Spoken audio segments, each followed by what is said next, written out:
California police had several suspects in the robbery and murder of a retired couple. Unfortunately, the forensic evidence was inconclusive.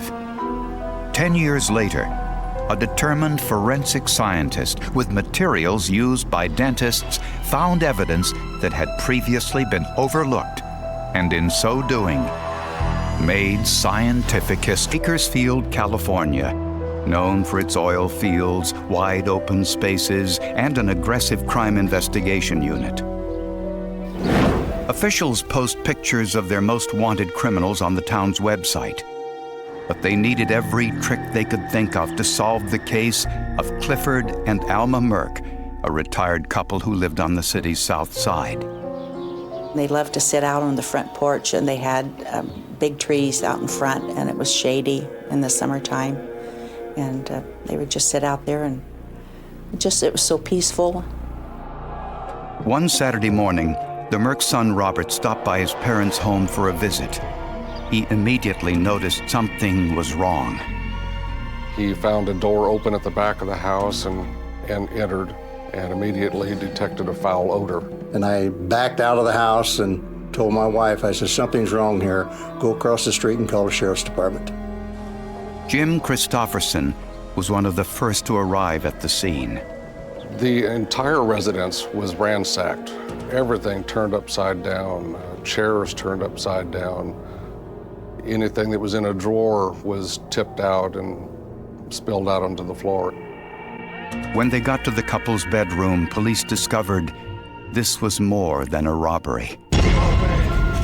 Clifford Merck was being lying across the bed with his hands and feet bound with some sort of a cord, and he was obviously deceased.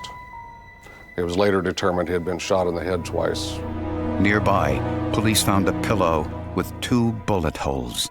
The pillow had been used to muffle the sound of the gunshots, but there were no spent shell casings in the home. So whoever committed the crime probably collected those casings to hide the evidence or to throw the investigation off track.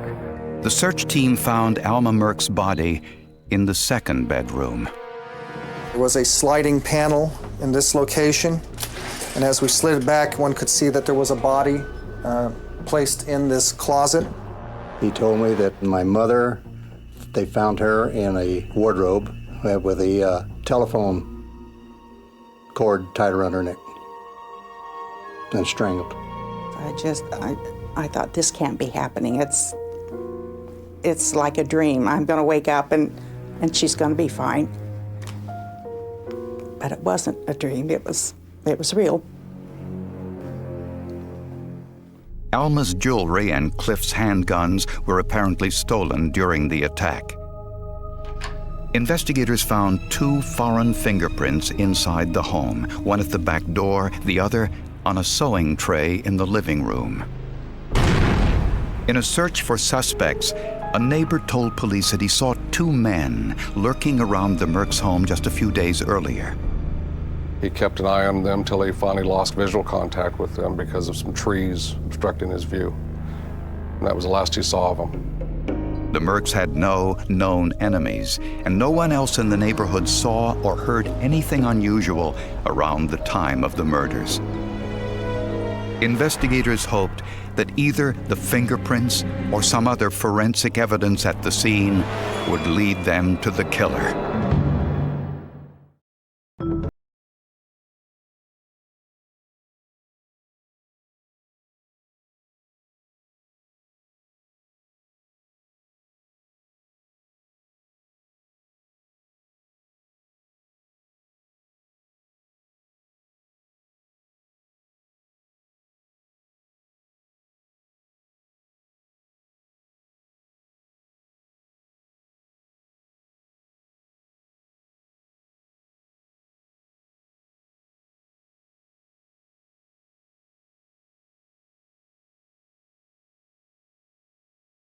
Investigators found Cliff Merck's gun.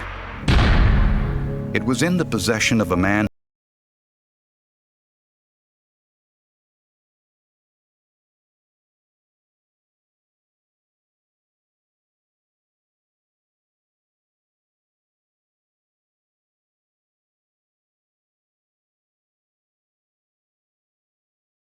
an etcher and etch these initials on it. You know, it's just for identification. Jones denied any involvement in the murder and said he bought the gun from an acquaintance, Robert Cowan, a man well known to law enforcement. He had no occupation and he supported himself by stealing, robbing houses, stealing from people outside of restaurants and that type thing. He had a long record of robberies and use of narcotics. Robert Cowan also had a partner in crime, his brother Gerald. The brothers were involved in criminal activity, a lot of small-time stuff, public drunk, a lot of narcotics usage, some assaults. Forensic scientists tested Cliff's gun to see if it was the one used in his murder. The gun was test-fired into a tub of water. As bullets go through the barrel, the lands and grooves which make the bullet spin leave marks on the outside of the bullet. They will design the barrel to have a certain direction of twist, a certain number of land and grooves, a certain measurement for those land and grooves. So those are intentionally put in by the manufacturer. Surprisingly, when the bullets from Cliff's gun were compared to the bullets from Cliff's autopsy, they did not match. At that point, we basically eliminated that weapon and says, we don't believe that's it. Investigators checked all of the local pawn shops and discovered that the Cowan brothers had pawned some of Alma Merck's jewelry. With a search warrant, police found several other items belonging to the Mercks in the Cowans' possession. He had a wallet. He had two Social Security checks, which he was trying to sell. He had all types of jewelry. But investigators did not find a .25 caliber pistol like the one used in the murder. Investigators then compared the Cowans' fingerprints and those of the drug dealer with the fingerprints found inside the Mercks' home.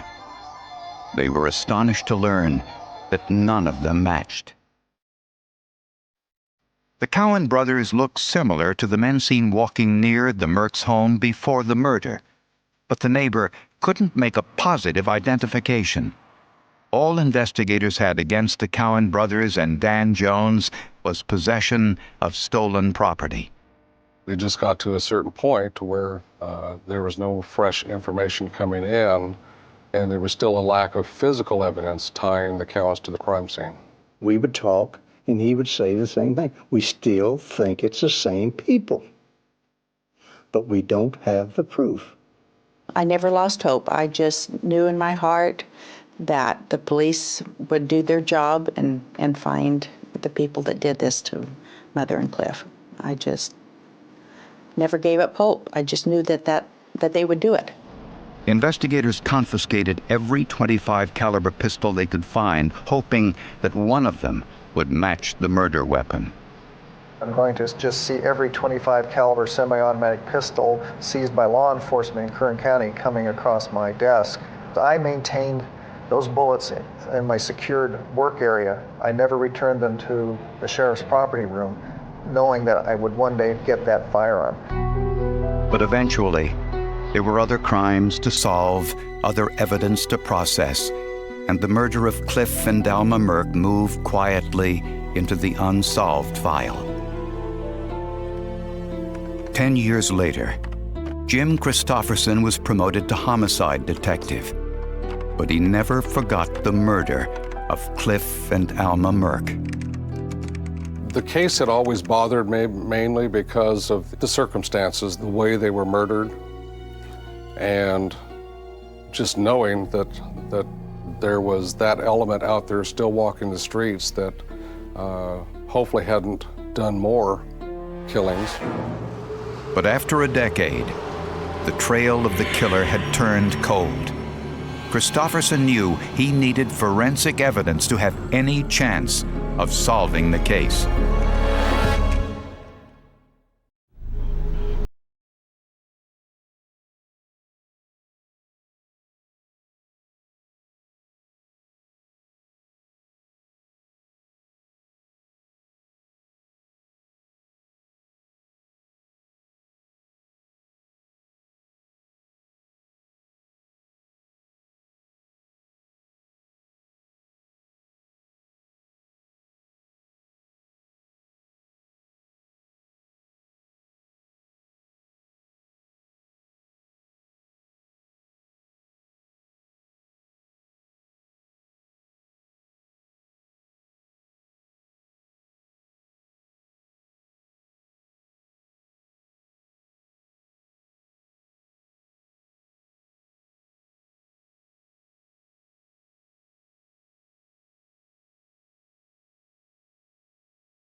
in effect changing the rifling of the gun. With this information, Greg Laskowski took a second look down the barrel of Cliff Merck's gun and saw evidence of what the informant was talking about. The land impressions at the very muzzle or the crown of the barrel had appeared to have been altered. It wasn't obvious at first because it's an old gun, but there was just something about the crown and the land impressions at that muzzle that were just different from the remainder of the impressions farther down the barrel. Since only the end of the barrel had been altered, Laskowski needed to find some way to examine just the portion of the barrel that was unaltered. No one in the forensic establishment could help him. I contacted a number of known experts about what I was planning to do and how to do it, and they all wished me good luck. And so, I felt I had to, I kind of was working on my own at that time. But Laskowski remembered using a dental casting material called microsil in a case where he needed to see tool marks in a piece of metal. So he decided to try some of that by putting it down the barrel of the gun. It consists of two parts, a silicone rubber base and then a catalyst or hardener. And when basically it comes in two tubes, so one then squeezes a certain amount of the rubber material out and then a corresponding amount of hardener out. You mix the two together, and in this particular case we injected the cast into the barrel and let it harden. It took 15 minutes for the microsil to solidify inside the gun. When it hardened, Laskowski slowly removed the cast from the barrel. It literally does not adhere to the substance that it's casting. It just records its surface detail. It's like an egg on a Teflon frying pan. One can see that one achieves a very true representation of the interior of the barrel, plus the fine detail. He cut away the portion of the barrel imprint destroyed by the screwdriver, and then compared the remainder of the cast to the bullets that killed Cliff Merck. In an incredible turn of events, they were an exact match.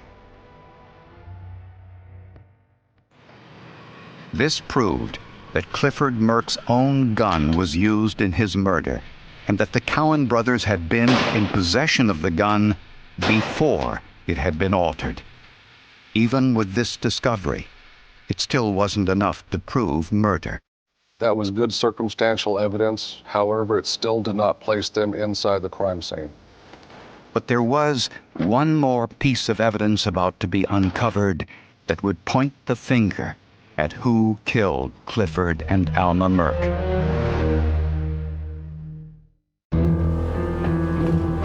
For the first time in the history of forensic science, a cast made of the inside of a gun was used to identify a murder weapon. The pistol used to kill Cliff Merck had been sold to a drug dealer by Robert and Gerald Cowan. But for some reason, the Cowans' fingerprints did not match those found at the crime scene.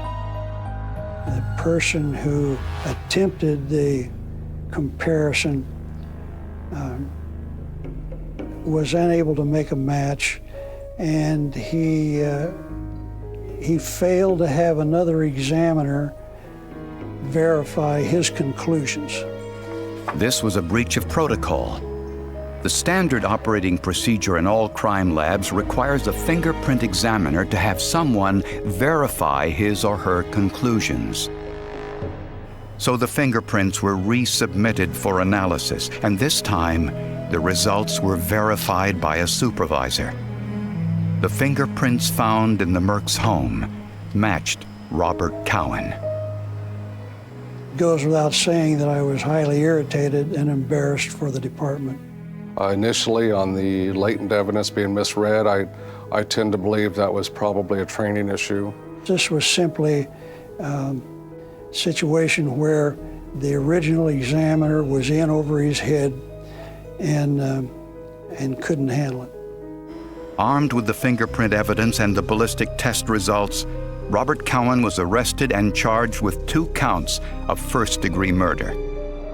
Took him back to the office, and I showed him where his fingerprints were definitely found inside of that house, and asked him to explain that. And he just shook his head, and he just kept his mouth shut, and he stayed silent and said he couldn't explain it. Gerald Cowan was also arrested for the murders, but he was later released because there was no forensic evidence linking him to the crime scene. Gerald Cowan was later convicted of manslaughter for killing his father-in-law.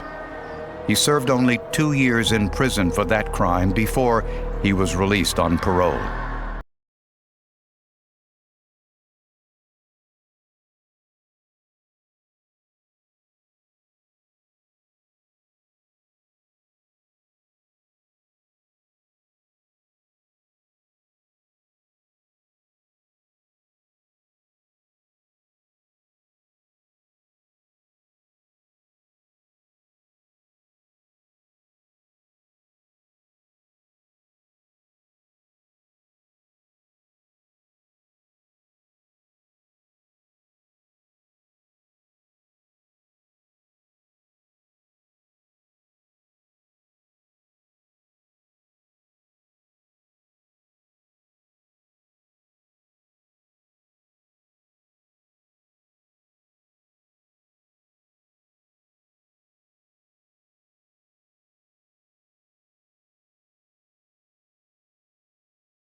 And lo and behold, it happened way down the line, almost 10 years later.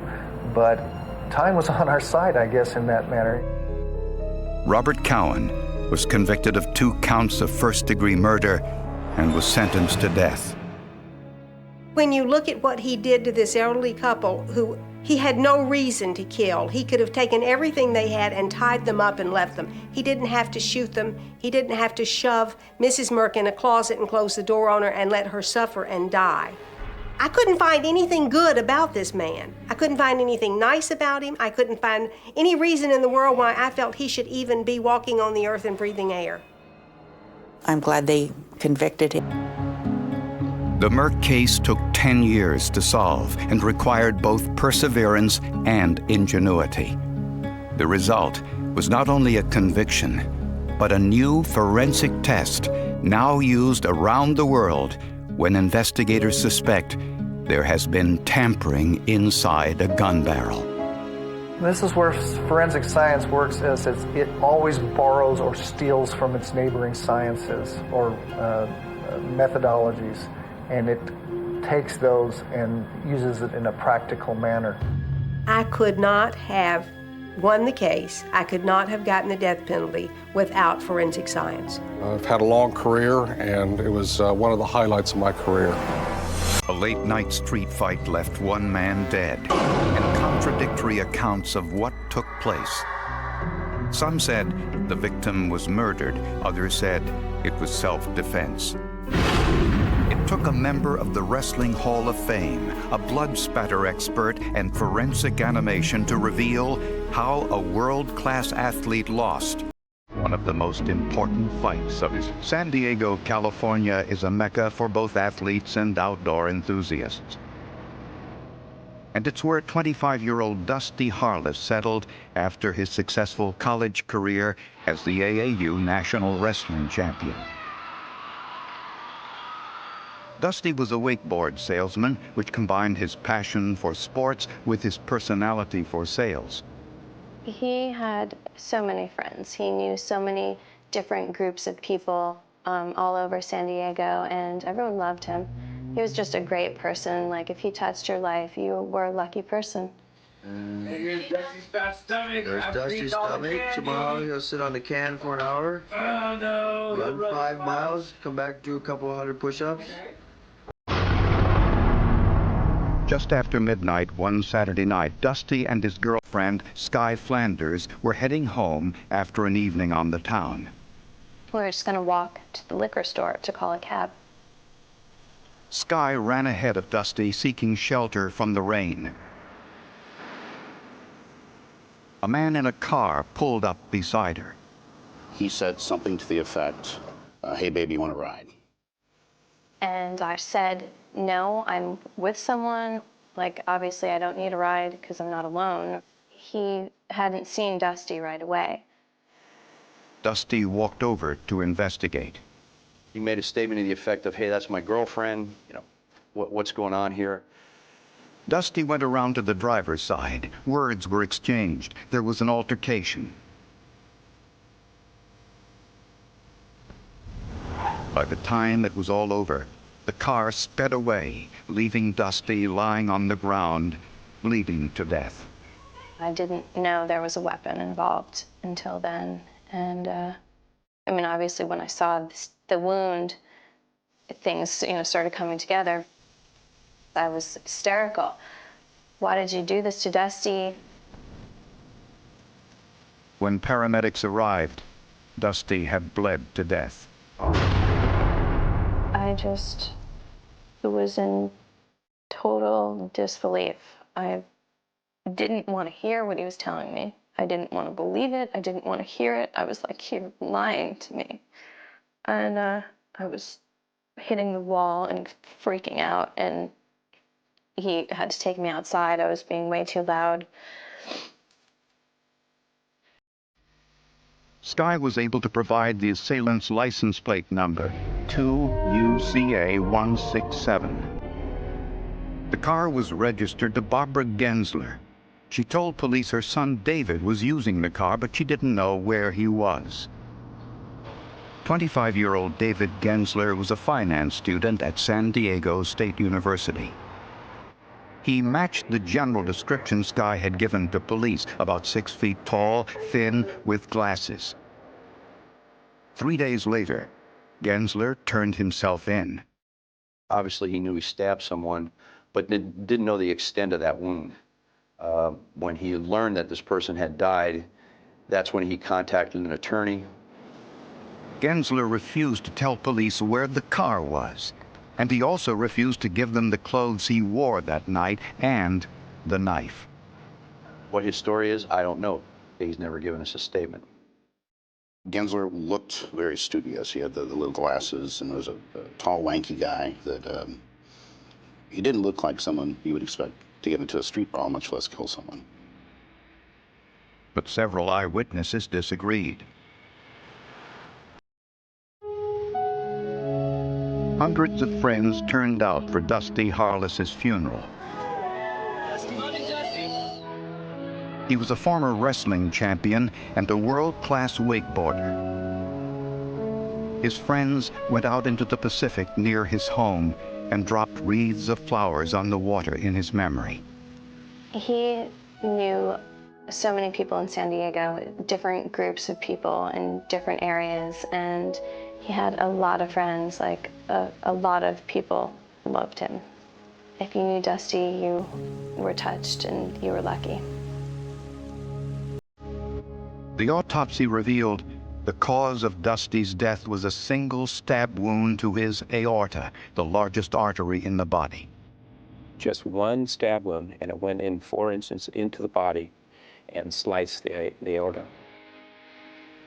Dusty's girlfriend, Sky Flanders, didn't see everything that happened, but she was certain David Gensler was a killer.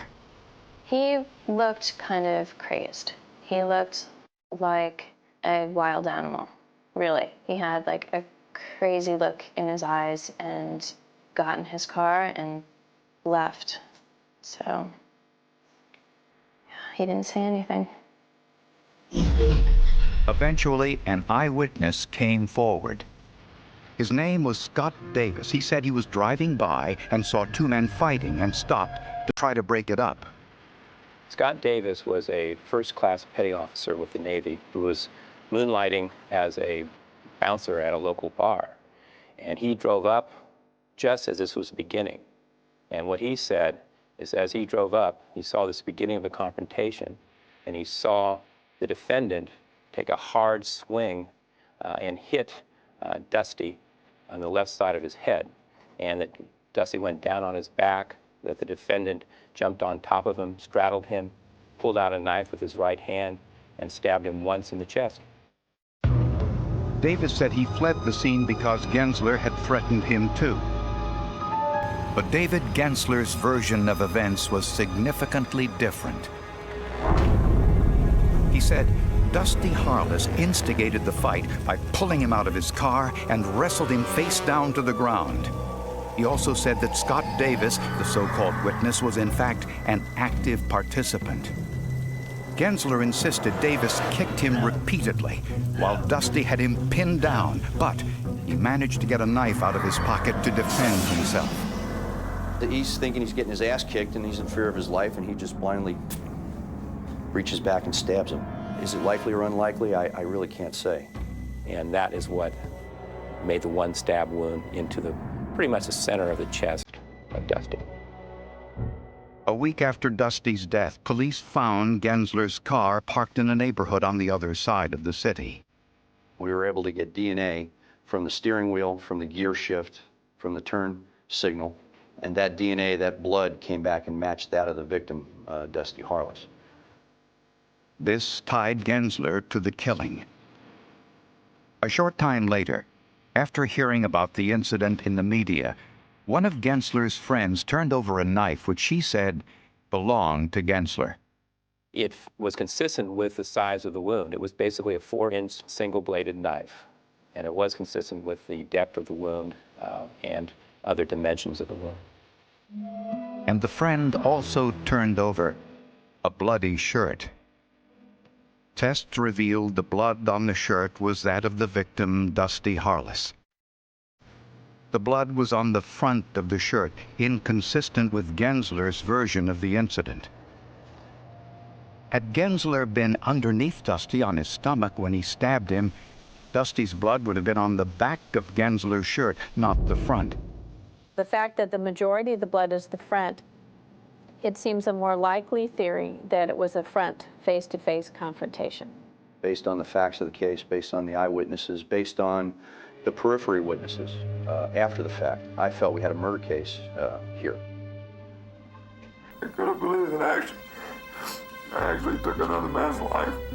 I only thought I got the guy in the shoulder. I didn't know he was gonna die. David Gensler was convicted of second. He would get a second chance to prove his innocence. David Gensler couldn't understand how a jury concluded he beat a national wrestling champion, then stabbed him in the chest without provocation. Gensler appealed his conviction, arguing he was denied his choice of counsel. The defendant's initial attorney, Jerry Blank, was ruled not to be able to represent him because of some technical issues. The Court of Appeals said that that denied Mr. Gensler his right to the counsel of his choice and reversed it on that ground. In preparing for the second trial, Gensler's new defense team found something in Dusty Harless's background that made Gensler's claim of self-defense more believable. Numerous witnesses came forward to say Dusty Harless had a reputation for starting fights. They brought some people in that said my son was a street brawler. I don't know how they found him, but they did find some people that weren't really a Dusty fan. In addition, toxicology tests showed Dusty was legally intoxicated at the time of his death, with a .12 blood alcohol level. There were also traces of marijuana in his system. And the defense team discovered that Sky Flanders originally gave police a completely different version of events from what she testified to at trial. So you said at one point Dusty had him on the ground? Yeah, and I think that's when he stabbed him. Dusty wouldn't let him up. Sky Flanders is interesting. She told police a few hours later that she saw Dusty in some kind of a wrestling hold, holding Gensler and throwing him. But then she didn't see a lot else until she saw him bleeding. Later, she changed that story on the stand in the first trial and testified that it was Gensler, who was the complete aggressor, coming out after him. Skye also admitted that Dusty instigated more than his share of fights. Skye Flanders did admit that she had committed perjury, that she had in fact seen Dusty Harless in one brawl that she had witnessed after she had been insulted in a bar. He'd taken the guy out and beaten him bad down in the alley. And that she had heard about several other fights where he was always pretty much the winner, and he was a good fighter, apparently. It was now coming out that I had not been completely truthful in my original testimonies. And the reason I had said that is because I didn't want to feed the defense any information that they would use against Dusty in the case. From the beginning, David Gensler described in specific detail how Dusty held him to the ground. To see if this was possible, the defense consulted Ned Blass, a two-time National Collegiate Wrestling Champion and member of the Wrestling Hall of Fame. Blass said that Gensler's description was consistent with the classic technique every wrestler is taught. And I'm taking the position of Mr. Gensler, Mr. Harless over here, and I'm probably not willing to fight. If I back up, he would attack my arm, turn me up. I want to go to my face because I want to land on the back of my head. Drives my head down and keeps me positioned. I can't get up. He pulls my head back. I realize I have a knife in my belt. I'm taking the knife out. Plenty of room to take it loose and stab wherever I can stab. Crime lab. The defense hires a blood spatter interpretation expert to look at it from their end. And not surprising at all, their opinions are diametrically opposed.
Application within the court system and those animations have to be conformed to the rules of the court and what are expected in terms of rules of evidence.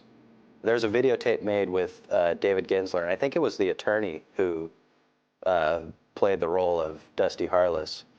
And we videotaped that from an angle that we were going to do the animation from, so I could use as reference to create the animation and create the poses to get as accurate as possible.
The defense said Gensler innocently offered Skye Flanders a ride because he thought she was alone. and the toxicology reports prove Dusty Harless was intoxicated. Gensler said Dusty pulled him out of the car and in short order pinned him to the ground, and that the witness, Scott Davis, helped Dusty by kicking Gensler while he was pinned. Gensler says the fight was 2 against 1, and that he pulled the knife from his pocket, stabbed blindly behind him, and quickly turned around so that the blood hit the front of his shirt. Scott Davis admitted leaving the scene of the incident, but strongly denies attacking Gensler.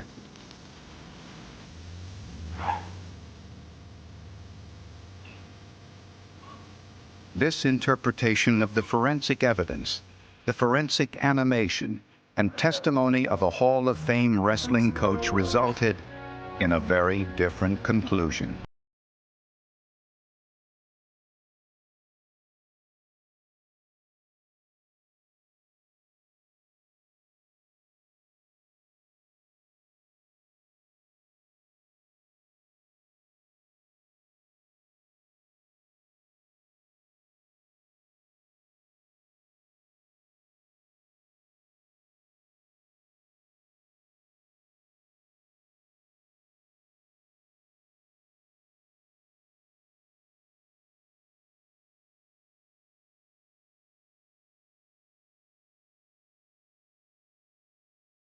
Literally years in between to prepare and to really go through everything with a fine-tooth comb and to present all evidence that you possibly could.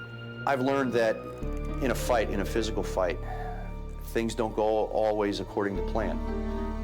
The guy who's supposed to win the fight ends up losing. Anything can happen, and I think that's what happened in this case. Exactly what happened, I don't think anybody will really know, except possibly the defendant. His arrest came at 6:17 on a cold Maryland morning, 36 years after a young woman walked out of her apartment and never came home. There were no dramatic screams, no police cars racing through the neighborhood, no chase. Just a knock on a front door in a quiet suburban street outside Baltimore. The man who opened it was 72 years old. He looked at the detectives, then at the warrant, then back at the detectives, and for several seconds nobody spoke. The lead investigator finally said the name that had been buried in an evidence file since 1990. Daniel Mercer? The man's face changed. Not much, just enough. His shoulders dropped. His eyes moved toward the floor. And then he said something that investigators would later describe as the most chilling response of the entire case. I wondered when you'd come. 36 years earlier, nobody knew Daniel Mercer was connected to the disappearance of Emily Harper. In 1990, he was never listed as a suspect. He was never publicly accused. He was never arrested.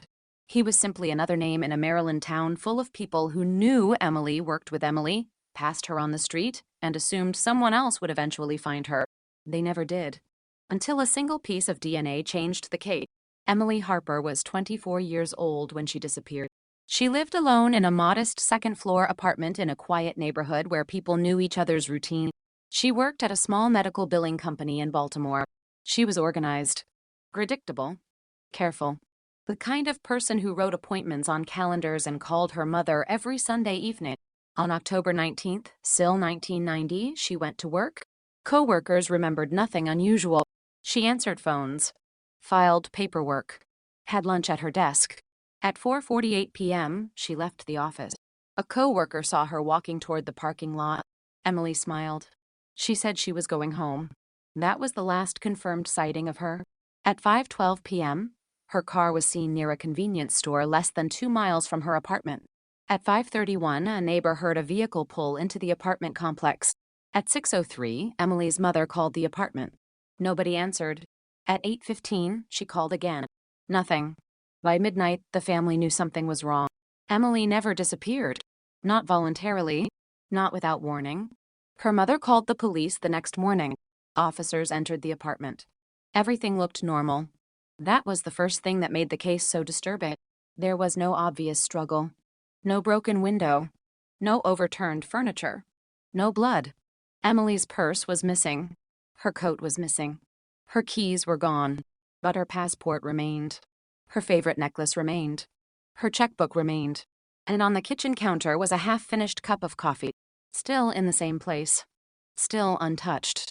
The apartment looked as if someone had simply stopped living there. The investigators searched the bedroom. Her bed was made. The bathroom was clean. The living room contained a small stack of unopened mail. Then they found the calendar, October 19th. Had one handwritten note. Meet Dee, 6 o'clock. The investigators asked Emily's mother who Dee was. She didn't know. Her co-workers didn't know. At first.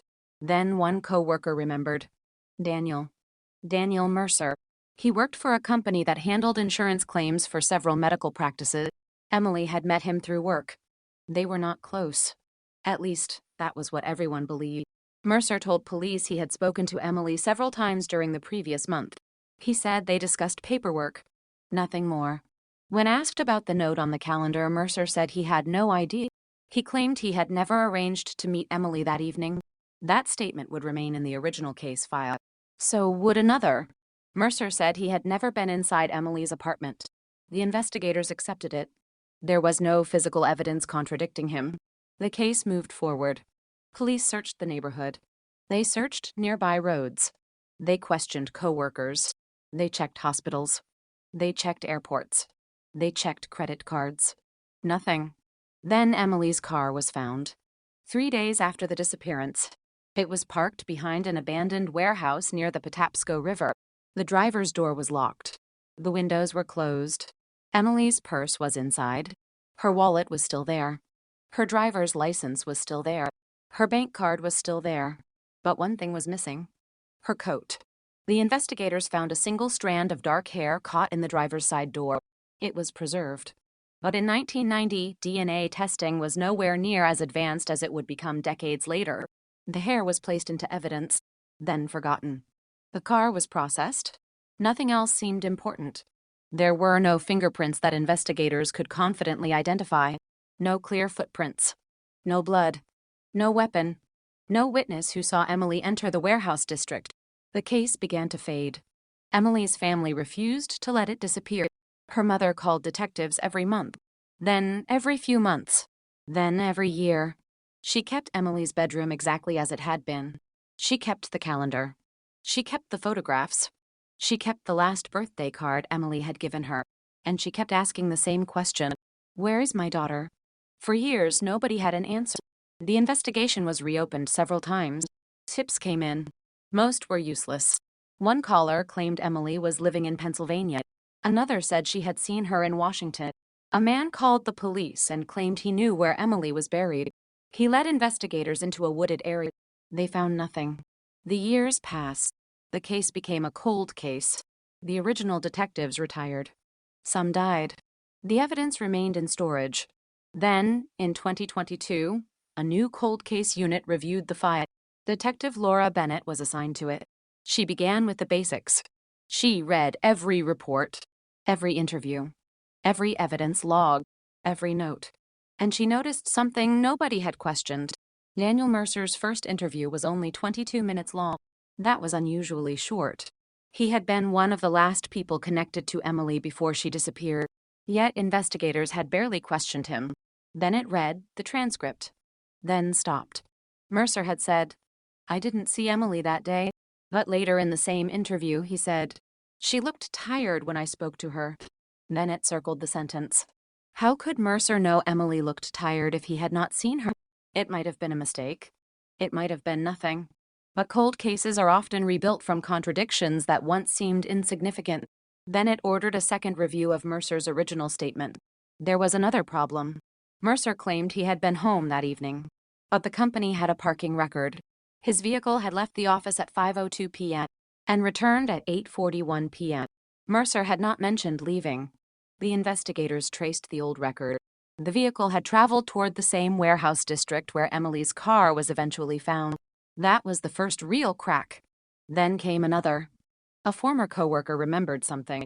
On the afternoon Emily disappeared, Mercer had been standing beside her desk. They were arguing. The coworker could not hear everything, but she remembered Emily saying, "You promised me you would stop." The co-worker had assumed it was about work. Now, decades later, the sentence sounded different. Detectives searched the company record. Emily had been reviewing insurance claims.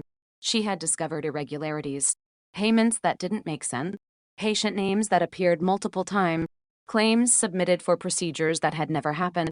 Emily had begun making copies. She had told a co-worker she believed someone was stealing money. The amount was substantial. Thousands, possibly hundreds of thousands. And Daniel Mercer worked in the department responsible for processing those claims.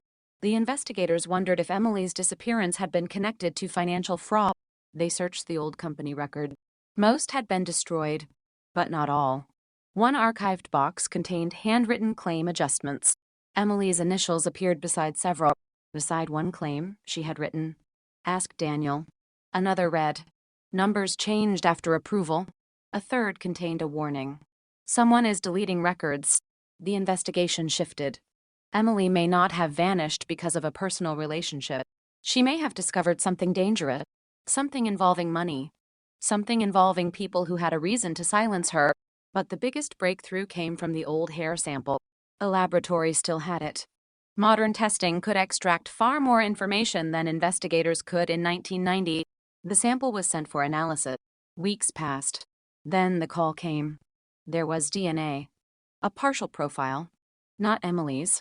Someone else's. Male. The profile was incomplete. But it could potentially be compared with known individuals. Investigators collected DNA from people connected to the case. Former co-workers. Former suspects. Relatives. Some were eliminated. Some could not be tested. Then they reached Daniel Mercer. Mercer was still alive. Still living in Maryland. Still working part-time after retirement. Still telling anyone who asked that he had nothing to do with Emily Harper. Investigators obtained a discarded item from a public trash collection. The DNA was tested. The result came back. The probability of the match was overwhelming. The male DNA on the hair was consistent with Daniel Mercer. For the first time in 36 years, investigators had physical evidence connecting him to Emily's abandoned vehicle. But DNA alone did not tell them what happened. It did not prove murder. It did not prove when the hair was deposited. It did not explain why Mercer had lied. The investigators needed more. They searched his history.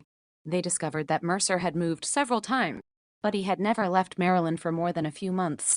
His financial records showed unexplained deposits in late 1990, 2 payments, one for $7,500, another for $14,000. The source was a company that had been investigated for insurance fraud.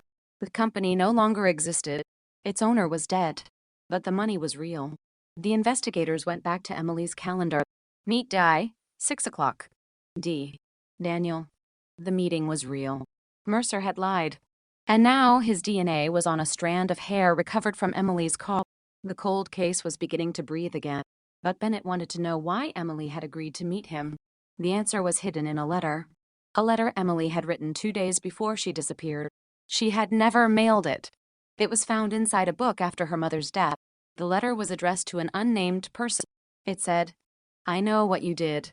Then, "I know where the money went." And finally, "If you don't tell me the truth, I will." There was no name. No signature. Only a date. October 17th. Still 1990. 2 days before Emily disappeared. Bennett stared at the letter for a long time. Someone had threatened Emily. She had threatened them back. And 2 days later, she vanished. But the most disturbing clue was written in the margin. 3 words. He has her. The handwriting was Emily's. The meaning was unclear. Who was he? Daniel Mercer? Someone else? And what did her mean? A woman? A document? A secret? The answer would remain hidden for years, until investigators discovered a forgotten storage locker registered under Mercer's name. The locker had been rented in October 1990, 3 days after Emily disappeared, and according to the original rental records, Mercer had paid for it in cash. The storage facility had been demolished years earlier, but the company had digitized old customer records. One item had been transferred to an evidence archive before the demolition, a small cardboard box. Nobody knew why it had been kept. Nobody knew what was inside. The box was opened under controlled conditions.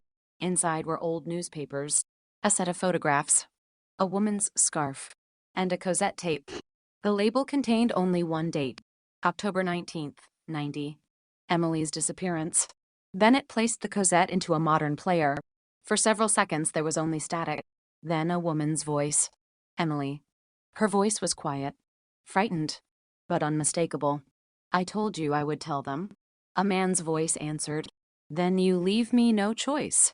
The recording stopped. The room went silent. The cold case had just become a murder investigation, and for the first time since 1990, investigators knew one terrifying thing for certain. Emily Harper had not simply disappeared. Someone had been with her on the night she vanished. Someone had recorded it. And that person had kept the evidence hidden for 36 years. The Cosette was barely 40 seconds long, but those 40 seconds destroyed the original theory that Emily Harper had simply vanished. Her voice was unmistakable. The man's voice was distorted by age and poor recording quality, but the words were clear. I told you I would tell them.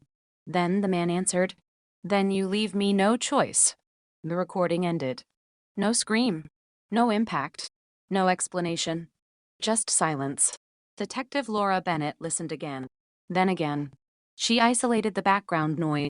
There was a low mechanical hum beneath the voices, a refrigerator, or an industrial cooling unit. Then came another sound, a train. 3 short blasts. Then it froze. She knew the area. The warehouse district where Emily's car had been found sat near an old freight line. If the recording had been made there, the sound could place Emily's final moments within a very specific area. The forensic audio team examined the train signal. They compared it with historical railway schedule. In October 1990, freight trains passed the warehouse district at approximately 6:20 p.m. That placed the recording almost exactly where investigators had suspected. The confrontation had happened near the warehouse, not inside Emily's apartment, not somewhere unknown, near the place where her car was later abandoned. Then it returned to the original evidence photographed. Emily's car had been parked behind an abandoned warehouse. The building had been demolished in 2003. At the time of the original investigation, officers had searched the structure. They found nothing. But they had never searched the basement. The basement had been flooded. It was considered unsafe. 32 years later, Bennett requested the architectural plan. The basement contained an old maintenance room. It had once been used to store industrial equipment. The room had no windows, one entrance, concrete walls, and a floor drain. The perfect place to hide evidence. Investigators brought in ground-penetrating radar. The scan revealed nothing beneath the floor, but the walls were different. One section showed signs of reconstruction. A concrete panel had been replaced. The repair dated back to late 1990. That was impossible to ignore. Emily disappeared in October. The wall had been repaired weeks later. Investigators obtained the original contractor records. The work had been ordered by a company called Atlantic Claims Services, the same company that had processed the fraudulent insurance payments Emily had been investigating. The owner was dead. The records were incomplete, but the payment ledger survived. A check had been issued for the repair. The signature belonged to Daniel Mercer. He had authorized the work. Mercer had never told police he had any connection to the warehouse. Now investigators had a direct link. He had been there.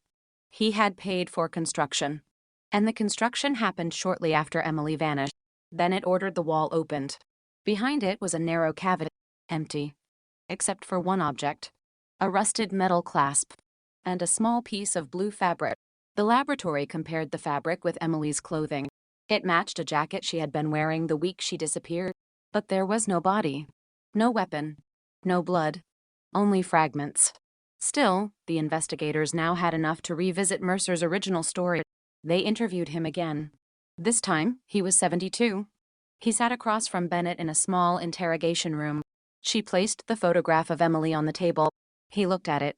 Then she placed the Cosette beside it. He stared at the Cosette for several seconds. Do you recognize this? No. Do you recognize her voice? Mercer said nothing. Bennett pressed play. Emily spoke. I told you I would tell them. Mercer's expression changed. The recording stopped. Bennett asked, Where were you that night? He said, At home. The parking records show your car leaving at 5:02. I changed my mind. Where did you go? I don't remember. Emily's DNA was found in your vehicle. He looked up. You found her? The room went silent. Bennett leaned forward. "We didn't say she was in your vehicle." Mercer realized his mistake. For the first time, he looked frightened. He asked for a lawyer. The interview ended, but the damage was done. His own words had exposed him. Investigators searched his former properties, his current home, his old storage units, his financial accounts. Then they found something hidden in a box belonging to his late wife, a photograph. Emily standing outside the medical billing company. Mercer stood several feet behind her. The photograph had been taken secretly. On the back was a date, October 12th. Sill, 1990, 1 week before the disappearance. Someone had been watching Emily, and Mercer had been close. The investigators found 9 more photographs. Emily entering work, Emily leaving work, Emily walking toward her apartment, Emily at a grocery store, Emily at a gas station. The photographs were not random. They showed a pattern. Someone had followed her for weeks. Then came the final photograph. Emily standing beside her car. The time was 5:28 p.m. The photograph was taken approximately 3 minutes before she received a phone call. The number belonged to Mercer. The evidence was becoming overwhelming, but Bennett still needed to know why. The insurance fraud was the obvious motive. Emily had discovered false claims. She had copied records. She had threatened to expose them, but the amount of money involved was far larger than investigators initially believed. They reconstructed the transaction. Between 1987 and 1990, more than $4 million had passed through a network of fraudulent medical claims. Money moved through shell companies, fake patients, inflated invoices, false procedures. Some claims were completely fabricated. Emily had discovered the pattern because she noticed the same medical identification numbers appearing under different names. She began recording everything. And Daniel Mercer was one of the people with access to the system. He could alter claim information. He could remove records. He could approve payments. Emily had caught him. But there was something else. Mercer's financial records showed he was deeply in debt. Creditors were demanding payment. His house was close to foreclosure. Then, in August 1990, his financial situation changed. Large deposits appeared. His debts disappeared. He suddenly had money. The source was the fraudulent insurance network. Mercer had been paid. Emily had discovered it. That gave him motive. But investigators wanted to know whether Mercer acted alone. They examined the cassette again. The man's voice. Could it be Mercer? A voice specialist compared it with old recordings. Mercer had given interviews to a local radio station in 1996. His voice was older, but the rhythm was similar. The result was inconclusive. The specialist could not confirm him. But there was another sound. A second male voice. Very faint. Not heard during the original playback. The enhanced audio revealed someone in the background. The voice said, "Take the car." Then Mercer answered, "I know." That meant at least 2 men were present. Investigators searched Mercer's known associates from 1990. One name appeared repeatedly, Thomas Avery. Avery had worked with Mercer at Atlantic Claims Services. He had resigned 6 months after Emily disappeared. He moved to Florida, then Texas, then Arizona. He died in 2014. His daughter still lived in Maryland. She agreed to provide his personal belongings. Inside an old briefcase were several items: a passport, business cards, a photograph of Emily, and a handwritten list. The list contained dates: October 12th, October 15th, October 17th, October 19th. Next to October 19th was one word: warehouse. Avery had been involved. But was he the second voice? Investigators compared his old recording. The match was stronger. Not conclusive, but significant. Then the daughter remembered something. Her father had once told her, "Some things are better left buried." She had assumed he meant business. Now she wondered. She also remembered a key. A small brass key her father kept on a chain. She had no idea what it opened. Investigators examined it. The key belonged to an old locker system at Baltimore's Union Station. The lockers had been replaced decades earlier, but the station archive contained a record. Locker 214. Rented October 20th. Sill, 1990. Paid in cash. The name on the form was Thomas Avery. Investigators obtained a warrant for the abandoned storage contents that had been preserved during the station renovation. Inside the old locker was a metal box. The box contained cash, $18,000, a passport, and a folded newspaper. The headline was dated October 22nd, Sill, 1990, local woman still missing. Emily's photograph appeared beneath it. Avery had kept the newspaper, but the money was more important. The bills were traced through their serial numbers. They matched a cash withdrawal from an account controlled by Mercer. The money had been withdrawn 2 days after Emily vanished. Mercer gave Avery $18,000. Why? That was the question. The investigators searched the financial records of both men. They found additional transfers. Mercer paid Avery repeatedly during the following year. Small amounts. $500, $1,200, $800. Always cash. Always unexplained. The payments stopped in 1992. Then Avery left Maryland. The investigators believed Avery had helped Mercer. But what had he done? Drive the second vehicle? Help move Emily? Destroy evidence? The answer came from another photograph. Avery standing beside a dark sedan. The same model seen near Emily's car. The photograph was dated October 19th, the night Emily vanished. And the sedan had a distinctive dent above the rear wheel. That same dent appeared in a surveillance photograph taken near the warehouse. Avery's car had been there. He had lied too. The investigation now had two men, Mercer, Avery. But there was still no body. Without remains, proving murder would be difficult. The investigators searched the area around the warehouse. They found nothing. Then they examined the old railway record. Freight trains, maintenance roads, abandoned sidings. One location stood out. A maintenance tunnel beneath the rail line. It had been sealed in 1994. The tunnel was approximately half a mile from the warehouse. In 1990, it was accessible. Avery's company had used the tunnel entrance for equipment storage. Investigators opened the sealed entrance. Inside were old oil drums, broken machinery, discarded tools, and beneath a collapsed wooden platform, a fragment of human bone. The search intensified. More fragments appeared. A piece of a shoe, a metal zipper, a necklace clasps. Emily's mother identified the necklace. It was the same one Emily had been wearing the week she disappeared. The remains were incomplete, but DNA testing confirmed they belonged to Emily Harper. After 36 years, the family finally had the answer they had feared. Emily was dead. The medical examination revealed a fracture to the skull. There was also evidence of restraint. Her wrists showed damage consistent with being bound. She had not simply disappeared. She had been held, and she had been attacked. The investigators found something else near the remains, a fragment of plastic.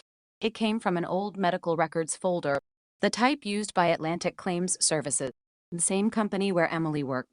That connection was impossible to ignore. Emily had been taken because of what she knew. The case was now officially treated as a homicide. The investigators returned to Mercer. He was arrested.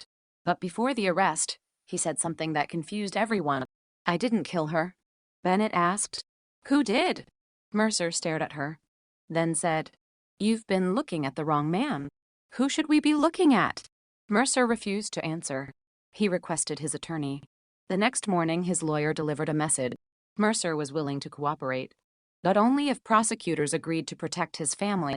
He claimed he was afraid of someone who had never been named in the investigation, someone who had been above him, someone who had controlled the money, someone who had ordered Emily's disappearance. Mercer said the name would shock the family, and when Bennett finally heard it, she realized the case was about to become much bigger than one corrupt employee, because the man Mercer named was not a stranger. He was someone Emily had known, someone she had trusted, someone who had attended her mother's house after the disappearance, someone who had spent 36 years pretending to grieve with the family. And when investigators checked the original case file, they found his name on page 1. The name Mercer gave investigators was already sitting inside the original case file. It had been there from the beginning, not buried in a financial report, not hidden in an old evidence locker, not concealed in some forgotten database. It was on the first page. The name was Richard Harper, Emily's older brother. For 36 years, Richard had told police the same story. Emily was his sister. He loved her. He wanted her found. He had searched for her. He had spoken to detectives. He had attended every major anniversary. He had stood beside his mother at every press conference. And now, Daniel Mercer was saying Richard Harper knew exactly what happened to Emily. The detectives did not react. They simply listened. Mercer sat across from them, hands folded tightly. He was 72 years old. His hair was gray. His voice was weak, but his memory appeared precise. He said Richard had discovered Emily's investigation before anyone else. He said Richard had known about the insurance fraud. He said Richard had been drowning in debt. And he said Richard had made a deal. Emily would stop digging. In return, the people involved would pay Richard enough money to clear his debt. But Emily refused. She told Richard she would expose everything. That was when the plan changed. Mercer claimed Richard was not supposed to kill Emily. He was supposed to convince her to meet him. Instead, Emily arrived at the warehouse and discovered Daniel Mercer and Thomas Avery waiting. Richard was there too. Mercer said he stayed outside. Avery drove. Richard spoke to Emily. They argued. Then Emily tried to leave. Mercer said Richard grabbed her. She fought. Avery blocked the door. And Mercer said he panicked. He left the room. He heard a struggle. Then silence. When he returned, Emily was on the floor. Mercer insisted Richard had struck her. Not him. Not Avery. Richard. The detectives asked why he had never said this before. Mercer laughed bitterly. Because your police report already had the answer. Bennett stared at him. What does that mean? Mercer said Richard had been the person who first suggested Emily had left voluntarily. He had told investigators that Emily sometimes talked about moving away. He had suggested she might have been depressed. He had even given police a list of places she might have gone. None of it was true. Richard had planted the first theory, the theory that Emily chose to disappear. It was a devastating allegation, but Bennett needed evidence. She went back through the original interviews. Richard had indeed spoken to police before the family reported Emily missing. That detail had never been considered suspicious. He told investigators Emily was restless. He said she had talked about leaving Maryland. He said she was frustrated with work. He said she wanted a new life. Every statement was plausible, and every statement had helped shape the investigation. But there was one thing Richard could not explain: the calendar. Emily had written, "Meet D, 6 o'clock." Richard had told police he believed the D stood for a former boyfriend, but Emily had never dated anyone with that initial. Mercer claimed Richard knew the meaning. "Di was Daniel," he said. "She was meeting me." Your brother knew. The investigators searched Richard's financial history. They found something astonishing. 3 weeks before Emily disappeared, Richard's mortgage had been paid in full. The amount was $42,000. The payment came from a company connected to the same insurance network. Richard had never disclosed it. The investigators traced the money. The company was owned by a man named Victor Sloan. Sloan had been one of the people involved in the fraudulent claim. He had died in 2004, but his business record survived. One payment record contained Richard's name. Beside it were 3 words: "Family problem resolved." The phrase was vague, but the date was October 20th, SIL, 1990, one day after Emily vanished. The detectives realized the case was no longer just about Daniel Mercer. Richard had received money immediately after his sister disappeared, and he had helped investigators believe she had left voluntarily. But Mercer had one more accusation. He claimed Richard had removed something from Emily's apartment. A folder. A folder containing copies of the fraudulent claim. Emily had hidden it before her disappearance. Richard knew where it was. He took it. Then he gave it to the people paying him. The folder was never recovered, but the investigators searched Richard's old property. He had sold the house years earlier. The current owner allowed a search.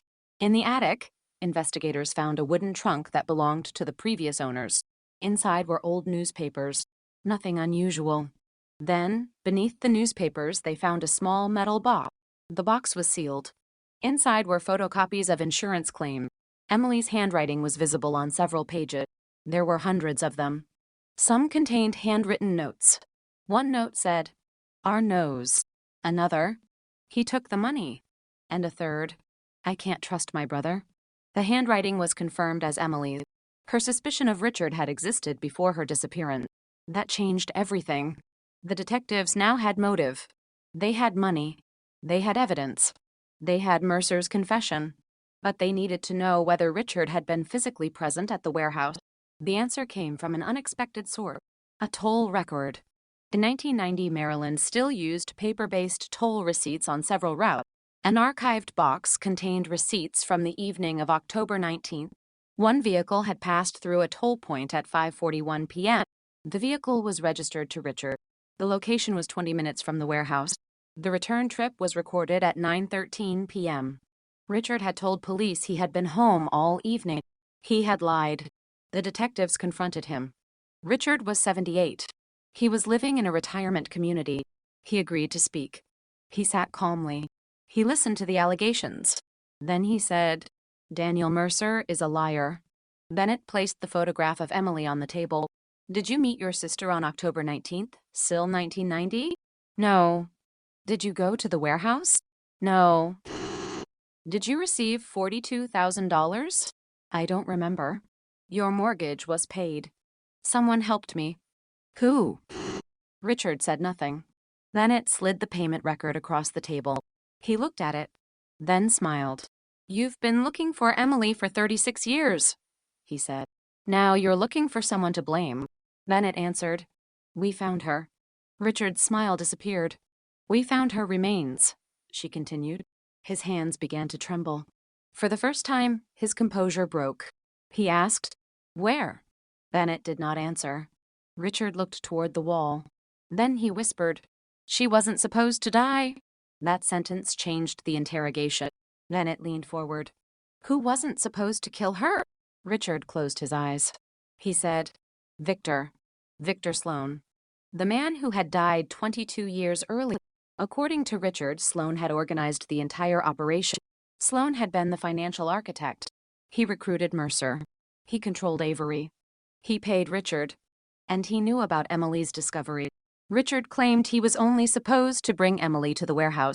He said Sloan promised no one would hurt her. He said the plan was to scare her. Take the documents. Make her believe she had to leave Maryland. But when Emily refused, Sloan became violent. Richard said he left before the attack. He claimed he did not know Emily had died. He said he learned the truth later. Bennett asked, When? Richard answered, That night. How? I saw them. Who? Sloan, Mercer, Avery. Where? At the river. Richard said the three men arrived near midnight. Avery was carrying a shovel. Mercer was carrying a blanket. Sloan was driving. Richard said he watched from his car. He saw them move something. Then they disappeared into the darkness. He drove away. He never called police. He never told his mother. He never told anyone. Because Sloan had threatened him. Richard said, He told me if I talked, my family would be next. The investigators checked the statement. Some details matched the physical evidence. The location, the timing, the vehicles, the money, the warehouse. But there was still one problem. Richard was admitting he helped lure Emily to her death. That made him part of the conspiracy. The prosecution could charge him. But prosecutors needed to determine exactly what happened inside the warehouse. Mercer's statement said Richard struck Emily. Richard said Sloan did it. Avery was dead. Sloan was dead. Only Mercer and Richard remained. The investigators needed the truth. They returned to the Cosette. The voice recording contained more than the original 40 seconds. Modern restoration revealed an additional section. At first, it sounded like static. Then Emily spoke. You lied to Mom. Richard's voice answered, I didn't. You did. I was trying to protect you. From what? Silence. Then Emily said, Victor. Richard did not respond. Emily continued, You took his money. Richard said, I didn't have a choice.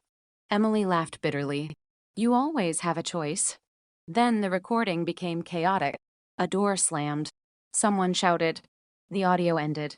But Richard's presence was now undeniable. He had spoken to Emily. He had been there. The question was whether he was involved in her murder. The investigators compared the voices. Richard's voice from a 1994 television interview was nearly identical. The audio specialist concluded that Richard was very likely the man speaking to Emily. Richard could no longer deny meeting her. He admitted it. But he insisted he left before she was attacked. The investigation shifted again. Who killed Emily? Mercer, said Richard. Richard, said Sloan. The evidence suggested Sloan. But Sloan was dead. That meant the case might never reach a courtroom. Then Bennett noticed something in the old evidence law. A piece of clothing had been recovered from the warehouse. A man's jacket. It had never been tested. The jacket had been stored for decades. Inside the lining was a small stain. Modern DNA testing produced a profile. The DNA belonged to Richard Harper. That proved Richard had been inside the warehouse, but it did not prove murder. Then another discovery changed the entire case. The jacket contained a second DNA profile. Male, unknown. Investigators compared it with Mercer. No match. Avery. No match. Sloan. No match. Then they compared it with a relative of Victor Sloan. The genetic relationship was strong. The unknown DNA belonged to Sloan. The jacket had been worn by him. The physical evidence now placed Sloan inside the warehouse. Richard was there. Mercer was there. Avery was connected. And Sloan was present. The four men had been together. Emily had been there too. The investigators reconstructed the final minutes. Emily confronted Richard. Richard admitted taking money. Sloan arrived. The argument escalated. Emily threatened to expose them. Sloan attacked her. Richard panicked. Mercer helped restrain her. Avery prepared the vehicle. They moved her from the warehouse. Then they took her to the railway tunnel. But there was one detail nobody had expected. Emily was still alive.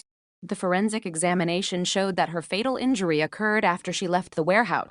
That meant the person who killed her was not necessarily the person who first attacked her. The investigators searched the transport route. They found an old maintenance record. A railway employee had reported seeing a dark sedan stopped near the tunnel. The driver was a man wearing a light-colored shirt. Beside him stood another man. The witness had never identified them, but the description matched Mercer and Sloan. Then the investigators found a photograph, taken from a nearby road. The image was grainy, but two silhouettes were visible.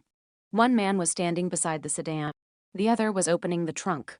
The photograph was dated October 20th, Sill, 1990, 12:11 a.m. Emily had disappeared less than 7 hours early. The trunk contained a long shape covered by a blanket. The image was not enough to prove identity, but it placed the suspects at the burial site. Then Bennett noticed something else. The sedan had a dent above the rear wheel, the same dent seen on Avery's vehicle, but the license plate was different. It belonged to Sloan. 3 men. 1 vehicle. 1 victim. 1 night. The case had finally reconstructed itself, but the family still did not know the most important thing. Why had Richard spent 36 years pretending to search for his sister? The answer came from his own confession. He said he visited Emily's mother every year because he could not live with what he had done. He said he wanted to tell the truth, but he was afraid. He said he watched the family search. He watched his mother cry. He watched Emily's photographs appear in newspapers, and every year he said nothing. Then Bennett asked him the question that had haunted the family for decades. Why didn't you tell the truth after Sloan died? Richard looked at her. His eyes filled with tears. Because by then, he said, I had spent so long lying that I didn't know how to become the brother she deserved. That confession would devastate Emily's family. Her mother had spent decades believing Richard was one of the people fighting to find her. Now she learned that he had helped lead Emily into the trap. The arrest warrant was prepared. Richard was charged with conspiracy and kidnapping. Mercer was charged with murder-related offenses and evidence tampering. The prosecutors knew the case would be difficult. 36 years had passed. Witnesses were dead. Memories were damaged. Records were missing. But the evidence was no longer just memory. There was DNA. There were recordings. There were financial transfers. There were photographs. There were toll records. There was the hidden jacket. And there were the remains of Emily Harper. The woman who disappeared at 24 had finally been found. Her family could finally bury her. But one question remained. The most disturbing question of all. Who had made the decision to kill her? Victor Sloan was dead. Daniel Mercer claimed he only followed orders. Richard claimed he never intended her death. Avery could never testify. And yet, the evidence suggested someone had made the final decision. Someone had decided that Emily could not be allowed to leave. Someone had given the order. And investigators believed the answer was hidden in one final document. A handwritten ledger recovered from Victor Sloan's former office. The pages contained payments, dates, names, and coded instructions. One entry was dated October 19th, Sill 1990. Beside Emily's initials were 3 words. Problem permanently solved. Underneath was a signature. Not Sloan's, not Mercer's, not Richard's. A name that had never appeared in the original investigation. A name connected to the insurance company. A name that could explain why 4 men had risked everything to silence a 24-year-old woman. And when investigators traced that name, they discovered something even more shocking. The person was still alive, still living in Maryland, still receiving money from the same network. And for 36 years, he had been watching the Harper family search for Emily. He had never been questioned, never suspected, never even mentioned in the newspaper, until now. The name at the bottom of Victor Sloan's ledger was Arthur Whitmore. For 36 years, that name had never appeared in connection with Emily Harper's disappearance. Not in the original police report, not in the newspaper articles, not in the missing person flyers, not in the interviews. Yet there it was, written beneath Emily's initials, written beside the words, "Problem permanently solved." And unlike Sloan, Mercer, Avery, and Richard Harper, Arthur Whitmore was still alive, 79 years old, living in a quiet Maryland community, retired, married, respected.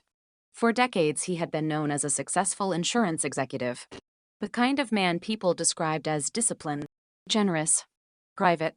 He had donated money to local charities, attended community events, and, according to several newspaper photographs, had once stood beside Emily's mother during a public search for her daughter. That detail made the investigators sick. Whitmore had not merely known about the disappearance. The evidence suggested he had helped create the circumstances that led to it. Detective Laura Bennett requested every surviving financial document connected to him. The records showed something strange. Whitmore had transferred money to Victor Sloan for years, not thousands, millions. The payments moved through shell companies, consulting firms, investment accounts, medical billing corporations, the same network Emily had discovered, the same network that had made Daniel Mercer wealthy, the same network that had paid Richard Harper's mortgage, the same network that had financed the operation surrounding Emily's disappearance. Then Bennett found a payment dated October 21st, Sill, 1990, 2 days after Emily vanished, $125,000. The recipient was Victor Sloan. The description was only one word, closure. Bennett stared at the document. Then she looked at the previous payment, October 17th, $20,000. The description, preparation, October 19th, $50,000. Execution, October 21st, $125,000. Closure. It looked less like accounting, more like a murder ledger. The investigators traced the money. $50,000 payment had gone to an account controlled by Sloan. From there, smaller amounts were distributed. $10,000 to Avery, $15,000 to Mercer, $42,000 to Richard Harper. The rest disappeared through cash withdrawal, but the largest payment came later, $125,000. That money went directly to Sloan. Why would someone pay him more after the murder? Because the job was not finished. Emily had left evidence. The investigators knew about the insurance record, but they did not yet know about the folder that contained proof of the fraud, the folder that Richard had supposedly taken from Emily's apartment. The folder had never been recovered, until now. Investigators searched Whitmore's old corporate record. They found a storage facility account. The account had been active from 1990 to 1997. The storage company no longer existed, but its archival database survived. Unit 408. The renter was listed as an executive assistant. The payments came from a Whitmore-controlled account. Investigators located the former facility manager. He remembered Unit 408. He remembered the man who accessed it. Victor Sloan. The manager remembered something else. Sloan never came alone. Sometimes he arrived with Daniel Mercer, sometimes with Richard Harper, and once, according to the manager, with Arthur Whitmore. That was the first time Whitmore's name appeared outside the financial records. The unit had been emptied in 1997, but the manager had kept a photograph of abandoned contents because the company had needed proof for insurance purposes. The photograph showed several boxes. One was marked A. Emily Harper. Investigators searched the archived disposal records. The contents had supposedly been destroyed, but the manager admitted something. He had kept one box. He had never known what it contained. He had stored it in his garage. 30 years later, it was still there. The box was opened. Inside were copies of insurance records, Emily's handwritten notes, a Cosette, and a small envelope. The envelope contained a letter addressed to Emily's mother. It had never been delivered. The letter was written by Emily. The date was October 18th, Sill, 1990, one day before she disappeared. The letter said, "Mom, I may have found something very serious. Then, I think Richard is involved. Then, there's someone above him." Emily had written the name, Arthur Whitmore. Her mother had never seen the letter. Nobody had. Emily knew his name. She had discovered the person controlling the network, and she intended to expose him. At the bottom of the letter was another sentence. "If I don't come home tomorrow, look at the insurance company." That sentence became the emotional center of the investigation. Emily knew she was in danger. She had written down the name. She had warned her mother. And still, she walked into the meeting. Why? Because she believed Richard could explain what was happening. She trusted her brother. She believed family could protect her. That trust became the opening the conspirators needed. Investigators reconstructed the phone record. On October 18th, Richard called Emily. The call lasted 11 minutes. At the end, Emily agreed to meet him. Richard then called Mercer. Mercer called Sloan. Sloan called Whitmore. The chain was almost complete, but investigators still needed to know whether Whitmore personally ordered the killing. The ledger suggested it. The payments suggested it. Emily's letter suggested it. But prosecutors needed stronger evidence. Then they found the corporate meeting minutes. A meeting had occurred on October 17th, Sill, 1990. 3 executives attended: Whitmore, Sloan, and a third man. The minutes described a personnel issue, but handwritten notes on the back contained something else. A. Refuses settlement. Then, escalate. And finally, Victor will handle. The handwriting belonged to Whitmore's assistant. She was still alive. She agreed to an interview. Her name was Margaret Cole.